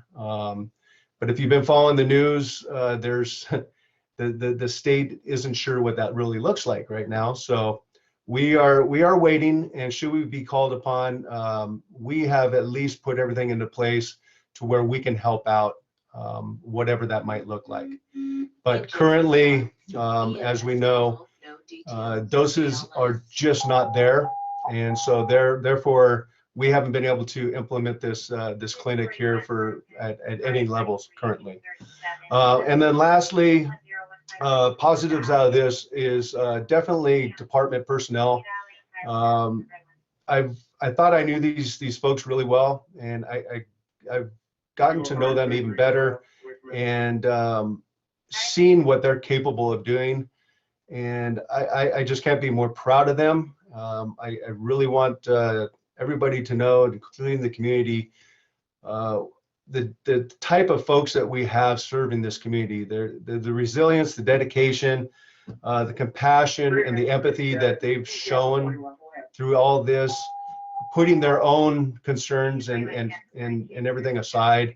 Couldn't ask for more, and so I'm very proud of them for that. We've also found out that we've got elevated performances from personnel. People have stepped up. For instance, our paramedic coordinator, Karen Bustillos, is the one that has just taken COVID by the horns and has implemented all these things that we've done, has got us the clinic approval, has trained everything, and people are just asking how they can stand up and help and provide a better, not necessarily better, but a higher quality service to the community. And then finally, we're really being able to solidify our department. We've had a couple vacancies with some people leaving for other departments, and moving forward, that left us some blanks that also played a little bit of havoc on our staffing, causing us to go to a different schedule. But we've been able to fill those vacancies. We're really close to getting a couple people back from COVID as well, and so that's going to get us at full strength and get us moving forward again. But just to kind of summarize everything, I'd really like to say thank you to staff, to council, and to the community for all the support. But really, I truly would like to thank my staff and our department members for their dedication to this, and along with their family for like I said, at 3 days at a time, giving them up to come here to do their job and provide the service. It showed a lot of character for a lot of people throughout this year. So for that, we're thankful. And that's the end of my report.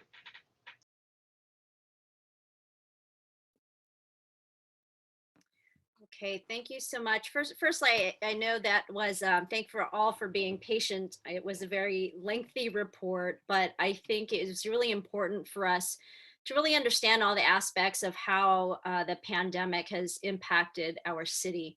And we definitely saw it from all the departments. So thank you to all of the directors for your presentation.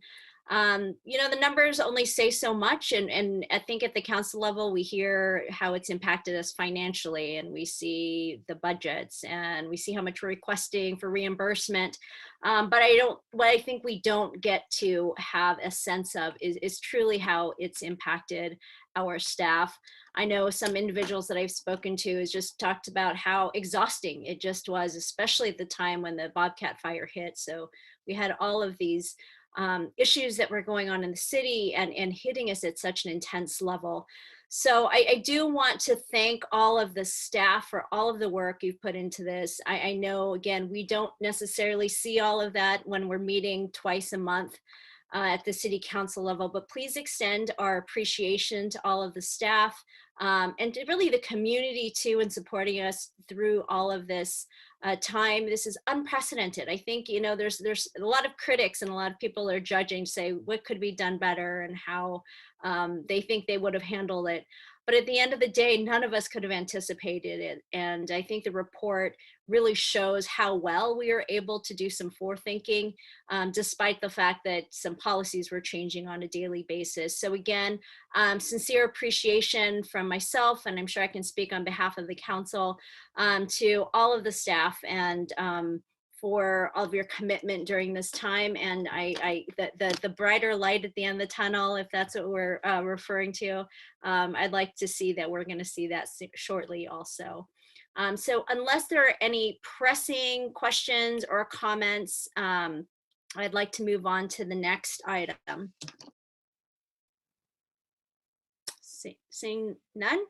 Again, thank you for putting that together. I think it was important for us to get down to the department level and as to how the pandemic impacted us. So thank you for putting that together and presenting it today. Madam Mayor, may I ask a process question? Councilmember Parkhurst. So, I'm just being cognizant of Director Prince's time, and he's the last thing on the agenda.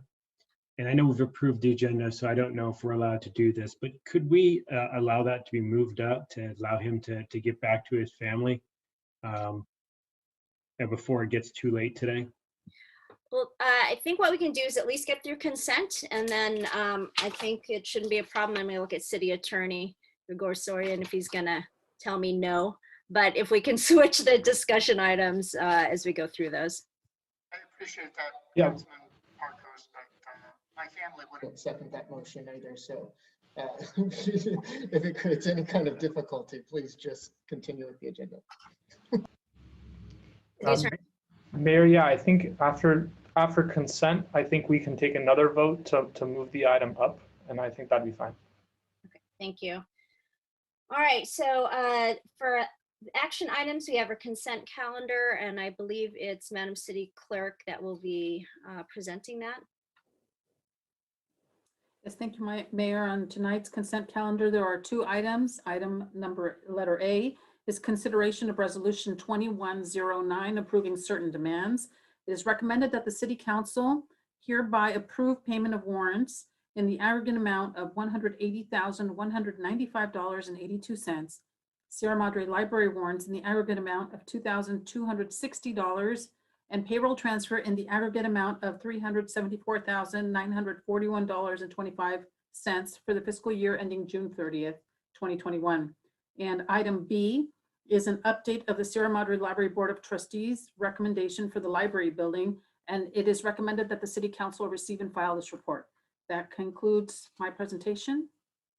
Okay, thank you. And before I ask council if they have any questions, I would like to invite anyone that has a public comment on the consent agenda to please call in now and or to prepare and raise your hands during this Zoom meeting so we can get to you immediately after questions. So with that, I'll open up to questions from the council. Are there any questions on item 1 for the approving certain demands? No questions there. Okay, any questions on the report from the Board of Trustees? Okay, seeing none, we'll move this to public comment, and I would like to ask Mr. Milan if we have anyone that has called in and or has raised their hand as part of the virtual meeting. Madam Mayor, please give me a second while I check. Sure. It does not appear that we have anybody wishing to make a public comment at this time, Madam Mayor. Okay, thank you. And no one has raised their hands that has participated on the video meeting? That is correct. Great, thank you. Okay, so I'll bring it back for discussion for consent calendar. Madam Mayor, there was one email that was received that I'd like to read into record, if that's all right. Please, thank you. Yes, this email is regarding agenda consent item B. It is received from Julia Brady, and the email reads, "This is my public comment for the City Council meeting today on consent B, update of the Sierra Madre Library Board of Trustees recommendation for the library building. It is with great disappointment and frustration that I witnessed the January 27th, 2021 Library Board of Trustee meeting with their decision to go with alternative 2, despite the Foundation and Friends public comments urging them to go with alternative 1. Here are the reasons. Number 1, the Foundation and Friends have always promoted and stated that they are in favor of a new 21st century library, not a remodel of a 66-year-old building, which is in disrepair and doesn't fit the needs of the community for the future. The assumption from the trustees that these groups, as a citizens initiative, would help by filing the appropriate paperwork with the city clerk, as well as gathering signatures for something other than a new building, is false. The trustees will now have to opt for the City Council to place this on the ballot. I believe this will require a 2/3 yes vote to pass versus the citizens initiative of 50+1. Number 2, the cost estimates presented for option 1 and option 2 were deceiving. Option 1 was padded with extra costs of staff financing and other items that would have been provided by donors, while option 2 was an estimate from a project presented several years ago. When asked how the breakdown of numbers would affect the parcel tax of one versus the other, the city manager was unable to provide this at the time of the meeting, yet the trustees proceeded to vote without this information. Number 3, the trustees disregarded comments from former mayors, a city librarian, business people, and those who work hard volunteering to help the library when they proceeded with their preconceived choice for option 2. I urge you to consider Library Board of Trustees recommendation DOA and allow the citizens of Sierra Madre to proceed with their own initiative to build a new 21st century library for the future needs of our community. Julia Brady. Thank you, Madam City Clerk. Do we have any other email public comments on consent calendar items? That was the only one. Thank you. So bring it back to discussion, council. Okay, if we have no further discussion, I entertain a motion to approve the consent calendar as presented. So moved. Thank you, Mayor Pro Tem Goss. Do we have a second? I'll second. Thank you, Councilmember Parkhurst. Madam City Clerk, can we have a roll call vote, please? Yes, ma'am. Motion to approve as presented, Mayor Rachel Arizmendi. Aye. Mayor Pro Tem Jean Goss, Aye. Councilmember Edward Garcia, Aye. Councilmember Kelly Krebs, Aye. Councilmember Robert Parkhurst. Aye. Madam Mayor, the motion passed unanimously. Thank you. And going back again to Mr. City Attorney, so that what I'd have to do is ask for a motion to change the order of discussion items? Correct. Okay, great. I'll entertain a motion for that. So moved. Parkhurst, thank you. Second. All right, thank you, Councilmember Garcia. Roll call vote, please, Madam City Clerk. Madam Mayor Rachel Arizmendi. Aye. Mayor Pro Tem Jean Goss, Aye. Councilmember Edward Garcia, Aye. Councilmember Kelly Krebs, Aye. and Councilmember Robert Parkhurst. Aye. And Madam Mayor, that passed unanimously. Great, thank you. So it looks like Director Reynoso, you are up for item discussion number 2. Consider resolution 21-10. And we know that we modified that during the agenda. But if you can present that, I will pass the mic to you. You're on mute, Director Reynoso.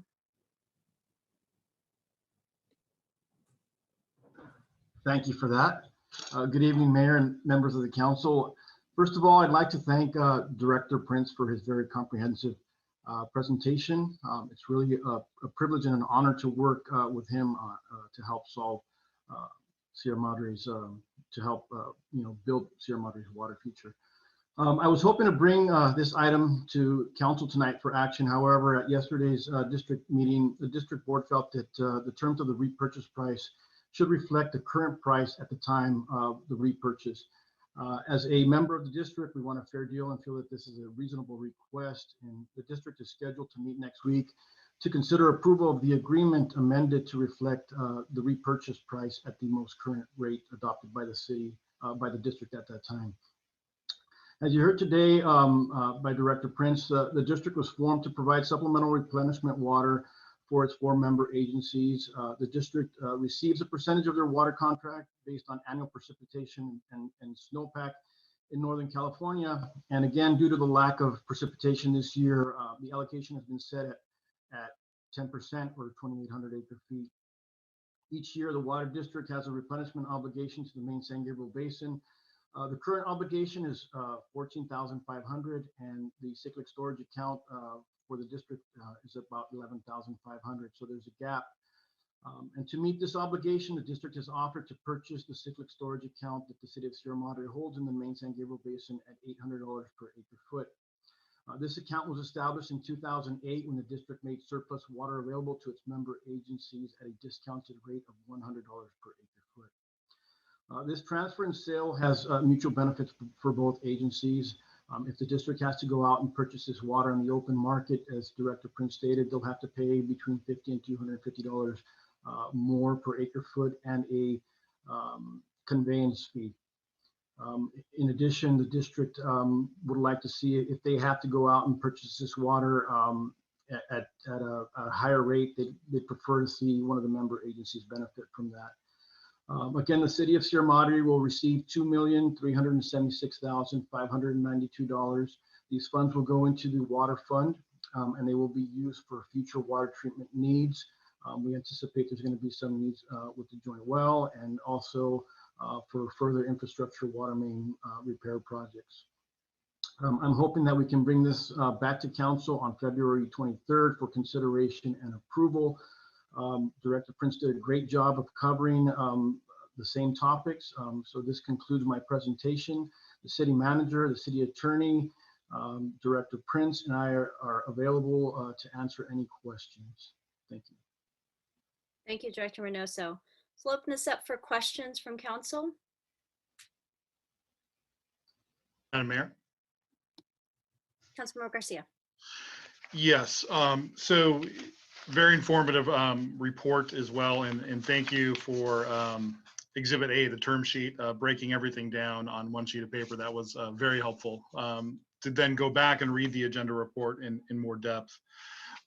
So, you know, I obviously wasn't on the council in 2007, but I do understand that 4,000 acre feet were purchased for cyclical storage. So my question is twofold. One is if one of you can explain, and I think some of it's obvious, but what cyclical storage is and what amount we ought to have in cyclical storage. And two, given that we will have the potential to repurchase not 3,000 but 4,000 acre feet at a great price of $200 an acre foot. When will we be able to begin repurchasing to then replenish the cyclical storage, especially given that we're going to be repurchasing it from the district and there has been low allocations with an average of what Director Prince said, about 60%. So how does that work? So I guess it's two questions. So I think your first question was, what is a cyclic storage account? So it's basically, you can look at it as a savings account. So we can purchase water. In this case, there was surplus water available, and it made a lot of sense to purchase that water. And we bank it in the main basin, in the main San Gabriel Basin. And we purchased 4,000 acre feet. In 2008, we used about 67 acre feet when we opened the interconnection with the city of Arcadia while we were doing some maintenance on one of our wells. And then in 2013, the first year where we imported water through the MWD connection, we brought in 480 acre feet, and we used our cyclic storage account. Under the agreement, we have to pay back 2 for 1. So we used just under 1,000 acre feet to pay for that 480 acre feet that we use from the district. So as far as how much water, it really, if there's an opportunity to purchase water, if there's a year where there's surplus water, it just makes a lot of sense to buy that water at the current rate and hold on to it for future needs. As a party to the judgment of the main basin, there's nothing there that says that we cannot extract water once we have our well in there. We can pull as much water as we need, whether we have cyclic storage or not. We will have to replenish that water, and that's where our district comes in. So there's really not a set number of what how much water we can have. I think the district's cyclic storage account caps out at 40,000 acre feet, and when they filled up their account, that's when they made water available to the other 4 member agencies. As far as when we'd be able to begin replenishing that water, and it would be 2,900, just under 3,000 acre feet that we'd be able to purchase back in the district. As soon as we have 1 or 2 consecutive wet years and the district has enough water in their cyclic storage account, they'll make that water available to us. That water is going to be available. It could be an incremental. It doesn't have to be the whole, just under 3,000 acre feet. If they have 500, we'd have the option to purchase 500 and gradually build that account back up. Councilmember Garcia, just to add one more point to that answer. In 2007, when the city purchased this water, we were extracting 100% of our water for consumption of residents from the East Raymond Basin. We purchased the water as a hedge in the main basin, but didn't have a way to access it. So when the joint well is established and we start extracting from the main basin, we'll be replenishing everything we take as we take it. So the policy of should we have cyclic storage and how much is going to be determined by an entirely different set of factors than we were facing in 2007. I think the strongest argument is you purchase water and put it in cyclic storage to diversify the amount of water sources that you have available to you. But from an operational standpoint, the cyclic storage is not as meaningful now as it was in 2007, when we knew that we could face a crisis if the East Raymond Basin was unable to supply the water we needed. Thank you, City Manager England and Director Reynoso, for the comprehensive answer. I think it's important for us as a council and also the public to have an understanding of this complex issue. And I think you guys articulated that very well. Thank you. Do you have any other questions? Madam Mayor, Reeves? I appreciate the presentations by both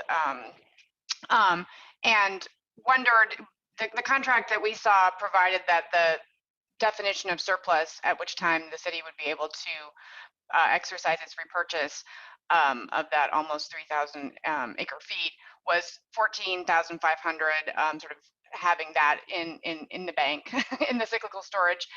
Based on the presentation earlier, it looked like that was, you know, somewhere, you know, far less than 100% of the typical allocation that would be received if the district was to get 100% of its allocation. So I just wondered if you're sort of mathematically, you know, what that represents. It looked like many years, you know, that was an amount that was, you know, reached by the allocation. But I just wanted to understand a little bit more about the likelihood of reaching that 14,500 acre feet level, at which time the city could exercise its option. So in looking at the allocation, it would require 65% or greater, just some rough math calculations for the district to have surplus water made available. And again, typically if we have 1 or 2 good wet years, that's when that water becomes available. What really made the 2007, 2008 purchase nice was that the district discounted the rate and brought it down to $100 an acre foot to really encourage cities to participate. They didn't want to turn back any water that was made available. So moving forward, we would look at that 14,500 and then hope for a couple of good years of rain. Am I still on? Yeah, you're good. Okay. Just one follow-up question then. I assume just by basic economics, and Councilmember Garcia can school me on better economics later, that in years where there is a surplus like that, presumably the price is low.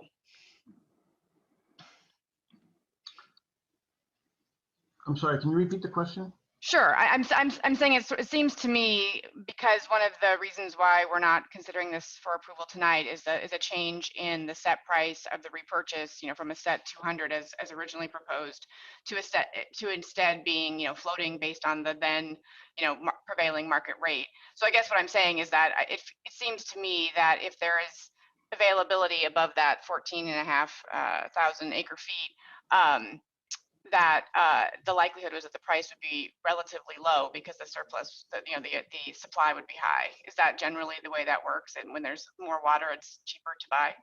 Well, the cost of the water is relative to the energy that it takes to move the water plus the actual cost of the water. So the district has really, their policy is to provide the 4 member agencies with the actual cost of water. That's why our rate is so much lower than everybody else.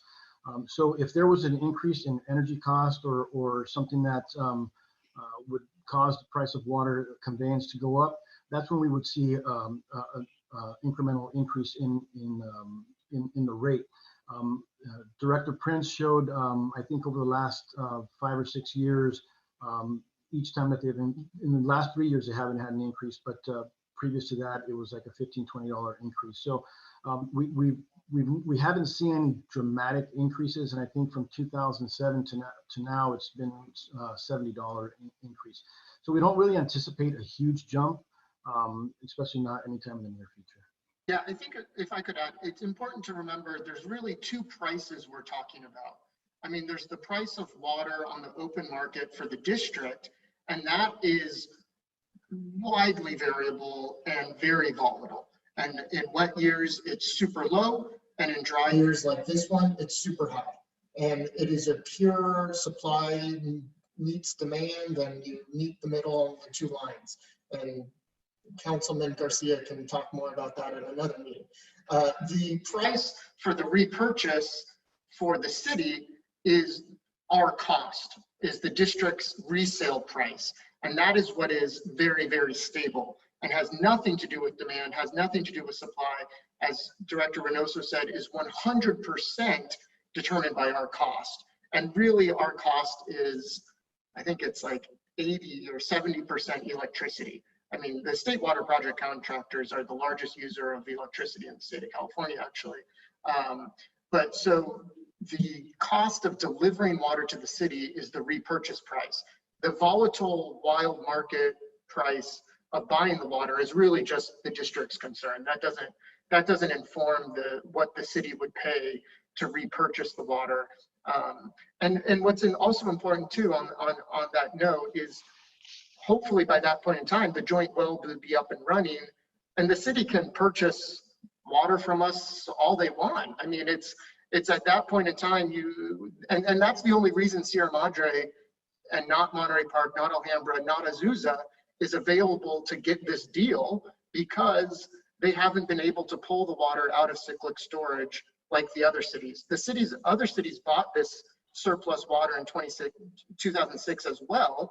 It's just that they've been constantly drawing from the main basin themselves, so it's long gone. But because Sierra Madre wasn't able to buy water from us from the main basin previously, it's still there. So this repurchase issue, I think, it's kind of a mountains and molehills in my opinion, based on my meeting yesterday with my board, because by the time that joint well, we flip that switch, you're going to be able to purchase the water anyway. Thank you for those answers. Do we have any additional questions? Yes, sorry. Let's say once, and thank you for that clarification, Director Prince. I think that was a point of misunderstanding, that it wouldn't be the open market price, but rather the market price per the San Gabriel Valley Municipal Water District, which has been at 200 for the past few years. Yes. Which is, I think, well, I won't speak on the contract till I see the contract yet. But as far as the contract's concerned, let's say we do repurchase the 3,000, and I know we're going to be able to take water out of the main basin, but we do have it in bank again, because it does seem like an asset that, for this example, it's really making sense for us to then sell it and repurchase it at the tune of a gain of 1.5 million. If you look at it, as far as just looking at the repurchasing, the original purchase, the repurchase, and the selling of this asset. Will we be able to sell it to other open market participants if we do have more cyclical storage, or just okay? I like that thinking though, Councilman. I think Director Reynoso can explain why. So as a member of the district, we can only benefit from the services of the district. We can't purchase water and sell it to Arcadia. Any water that's used that we purchase from the district has to be used specifically for Sierra Madre. Thank you. And that makes sense on a natural resource benefit sharing program too. So yeah, absolutely makes sense. Thank you. Okay, any other questions? Okay, seeing none, aside from the fact that we're all going to take a class from the School of Economics from Councilmember Garcia. So this, again, as a reminder, is going to be a discussion item that's extended to our next meeting, which is on February 23. It's our understanding that the Water Board will be having their meeting on February 18th. So we'll have a contract that's definitive that we can review, and again, discuss the resolution at that time. Okay, thank you, Board Member Prince, for joining us, and enjoy your dinner with your family. And we'll go on to our last item on the discussion. Again, thank you, Director Reynoso, for that presentation. We look forward to hearing more next meeting. But for now, we'll move into discussion regarding Sierra Madre City Council legislative agenda and potential lobbying contracts. And I believe this is City Manager England that will be presenting this item. Yes, Mayor, thank you. Councilmember Parkhurst requested this discussion be on the agenda tonight. He'd like to discuss if the Sierra Madre City Council should create a legislative agenda, retain a lobbyist or lobbying firm, or actively seek out partnerships similar to the city's current lobbying contract in areas that may interest the City Council. staff's happy to answer any questions that arise during the discussion. Madam Mayor, may I add to that? Councilman Parkhurst, go ahead. So, part of the logic to this is that with 8,200 fires in the state, burning 4.2 million acres, or about 4% of the land in the state, we've got a rare opportunity to be able to partner with other cities to try to get some fire and some vegetation management funds for our city. We have got the Bobcat Fire on the eastern edge of the city, the Station Fire on the western edge of the city, and we've got this big swath that hasn't been burned in 70 or 80 years, right square in the back of the city. And that is land that is owned by the federal government, by all of us taxpayers, and operated by the U.S. Forest Service. And so part of the reason of bringing this up is that this, to me, is a strategic year for us to try to figure out how we might be able to, as the state of California, get money for fire response and to bring that money back home. And so that's kind of, that's the nugget of why I'm interested in it and want to bring it up now. Thank you, Councilmember Parkhurst. And as we know, wildfire, especially after the Bobcat fire, is such an important issue for us, and we need to anticipate what the potential is for the upcoming years. So with that, I'll open it up to council with any comments or questions or thoughts. At this point, what I will be asking council to do is to provide direction to staff if there's any decision that's made or any additional information that's needed or required to go in a certain direction. So with that, I'll open it up. And I'd be happy to start. And like I said, I think it's an important issue. I think what has worked well for us, just because we're such a small city, is to collaborate with other cities and or existing entities. And what I'd be interested to find out is who else is interested in this issue. And my thought is there's got to be foothill cities right here along our San Gabriel Mountains that are interested in this. But I imagine there's also others, especially in rural areas up in Northern California. So I definitely would be, and I'd be happy to volunteer myself, is to find out from the League of Cities as to what type of movement is in here and which groups, or if there are caucuses, sometimes a rural caucus. We have a rural caucus at League, maybe not, but nevertheless, there are groups that are already interested in that, and also to find out, and this one I'll volunteer for also, is with the COG, to see if there's anyone in the COG that's been focusing on this, to see if there's any interest. As a standalone, I don't think that at this point, considering especially what we heard with COVID and pandemic and some of our financial needs, that I'd be interested in a lobbyist that would be just working with Sierra Madre. Not to say I would dismiss it altogether if we explore that further, but my interest right now is to see what's existing and who else we can bring on board so we can share some of those costs. Yeah, so Madam Mayor, I guess it's more, I guess it's question, but maybe some comment. So I'm pretty much don't know very much about fire resources, and it sounds like Councilmember Parkhurst brought this up regarding managing our hillside, and I don't know if there's any other issues that we're thinking about, but I do think a consortium, as you mentioned, Madam Mayor, would probably be a good way to go. So I don't even know what options are open to us. What do we? I don't know what other communities have done, such as, back burning, as we saw during the Bobcat fire. Do we burn that vegetation? Do we have fire lines? Like, what happens procedurally? And obviously that costs money, and it's obviously want to keep it safe. So what are we talking about here procedurally that we're looking for? And I don't know if that's for Chief Bartlett, if he's still here, or Councilmember Parkhurst, or City Manager England.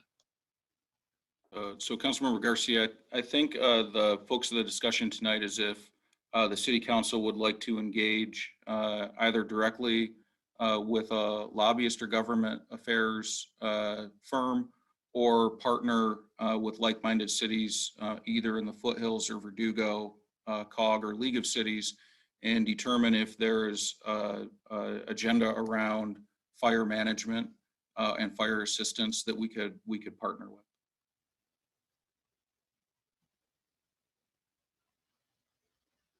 I have a question, City Manager. So I've had a couple of conversations with the League of Cities, with both their legislative person and our local person. And while fire is one of their top 4 priorities, or safety is one of their top priorities, they are state-based. Are you aware, or is staff aware of anyone, to the mayor's point, and I completely agree, that joining with other cities is a key way to leverage our ability.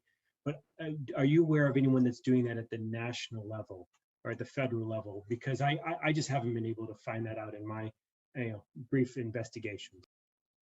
Councilmember Parkhurst, we're not aware of anyone that's lobbying specifically on this topic at the federal level, though I'm certain there are people lobbying on this specific topic at the federal level. We're just unaware of them.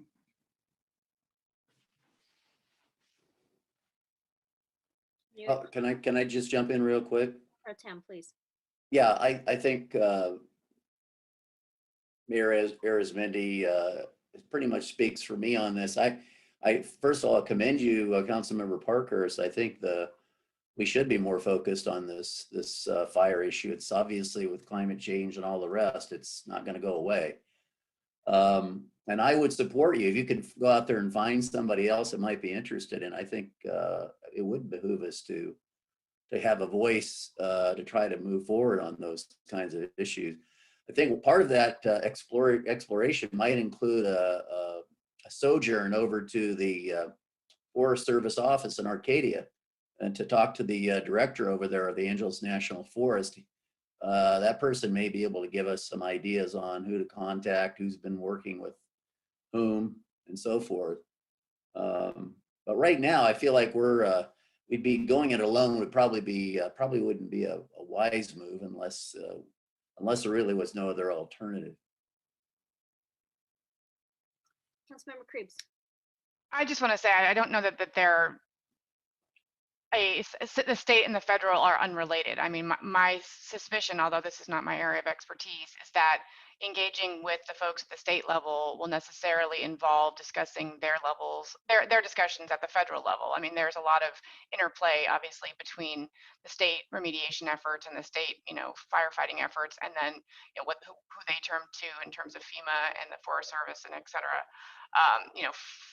in those efforts as well. So my guess is if we got sort of a pipeline into someone in the state that was focused on this, or someone we could talk to about that, it would not necessarily be singularly about the state. We could talk about the efforts to involve the federal level as well. And my perception is that this new administration might be more willing to hear from California on these issues.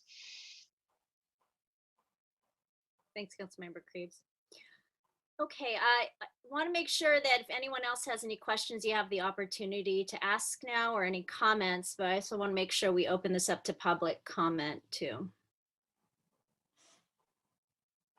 Okay, so let's go ahead and open up to public comment, and what it will do after that is come back to City Council as to what kind of direction we want to provide to staff, if any at all.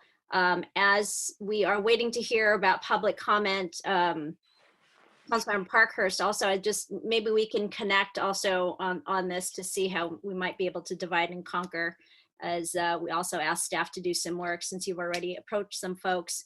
And then I think the Food and Ag is also going to board at the state level, can be a great resource, and we know folks that are there, so maybe we can leverage some of their thought process on this. So, Madam Mayor, sorry to interrupt. We do have a member of the public who wishes to make a comment. Great, thank you. I'll patch him through now. Speaker, you are now live.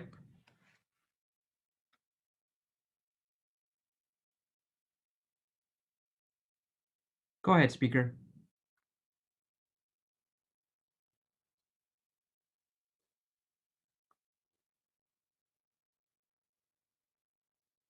Speaker, it appears your microphone is not functioning correctly. Um, give you a few seconds here to try to sort it out.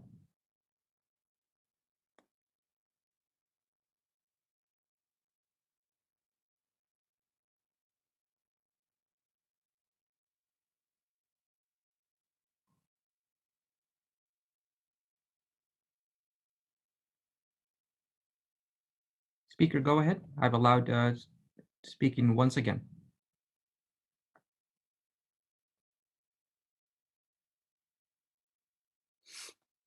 Madam Mayor, it appears that the speakers have an issue with their microphone and cannot make public comment at this time. Okay, thank you. Mayor, and we can see the speaker trying to talk. So if he is listening, if his TV's not muted, he can call in using the phone number that's provided on the screen as opposed to coming in through Zoom. Is the chat option, is the chat feature an option for folks that are on the video call for public comment? Yes, Mayor.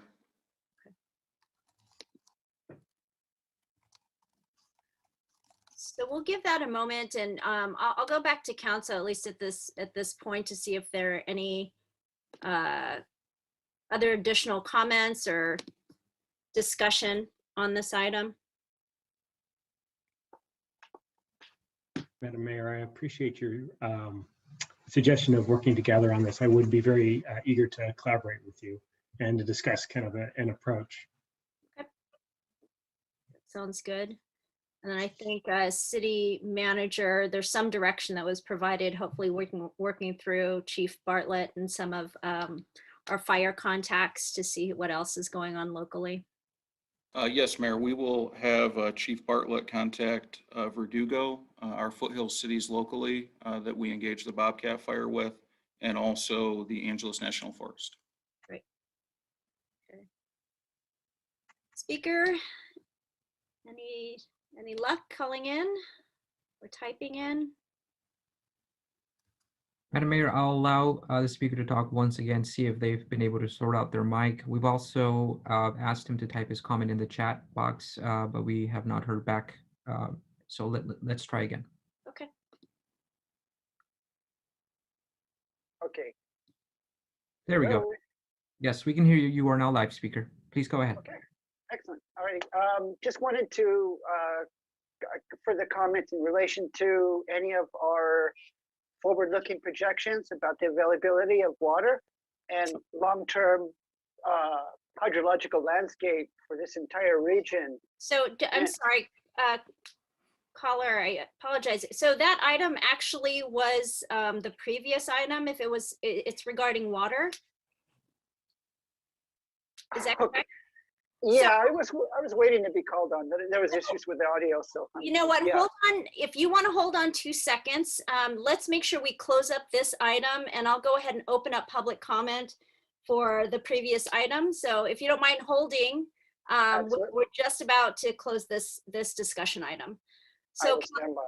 sounds good. Council, any further direction or anything else we'd like to ask for staff regarding this issue of a legislative agenda or potential lobbying contracts? So if I may just try to capture to frame it, is what we're looking for is how do we protect our city with vegetation management in the areas around us, and how do we get funds to be able to do that? So that's really what's on my mind. Okay, so Councilman Parkhurst, what we can work on together, maybe report back to the larger council, and then also once city staff do some homework, we'll come back to the council and discuss further. Does that work? Great. Okay, thank you. City Manager England, we're good? You have enough direction? All right, thank you.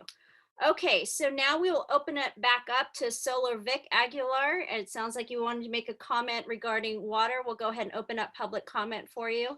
And we have the countdown on the screen for the 3 minutes. Okay, excellent. Well, I just wanted to say, first off, I think that realistically, when we're looking forward with any of our projections about the availability of water, long-term hydrological outlook for this entire region is continued and worsening extreme drought. That's an absolute given. This is not anything that we can avoid. All of it is actually baked in as a consequence of what's happening to our climate. So I think we're at a point where we need to start very seriously looking at, I guess, a threefold approach. We talked about conservation.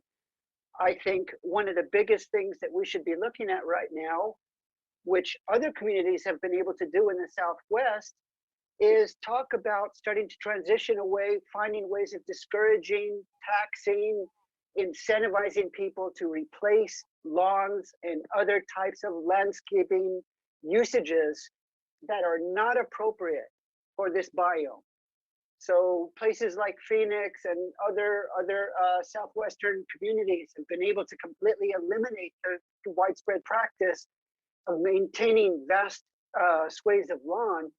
And I think if we look at our total water budget in this town and really drill down into the percentage of that water that is being expended for landscaping uses, things like maintaining a lawn, which if you look at the historical context of lawns, they came from medieval England, and they were a way of exhibiting profligate waste. Only extremely wealthy people could grow lawns which would not produce food. So to me, again, going back to the multifold approaches, also I'm wondering what we can do in terms of storage. There's a lot of exciting ideas about recapturing some of the urban runoff, things like cutouts in curbs and swales, in the within the community itself. And that's another question, I guess. How much storage do we have access to? What can we do to enhance our local storage to increase resiliency in terms of our water resource intra-seasonally and also potentially intra-annually? Thank you. Thank you so much, Mr. Aguilar. And definitely also encourage you to visit our energy commission that meets monthly too, if you wanted to share some of your remarks there also. So with that, we come to the end of our agenda. I do want to ask if our council members have any additional action items for new items for future agenda. Okay, seeing none, then we will go ahead and adjourn this meeting. Thank you everyone for your patience on our longer meeting. Once upon a time, these used to be like 4 hours, so it's not too bad. But thank you so much, and I look forward to seeing you all in a couple of weeks. Good night, everyone. Thank you. Everyone, thank you. Thank you.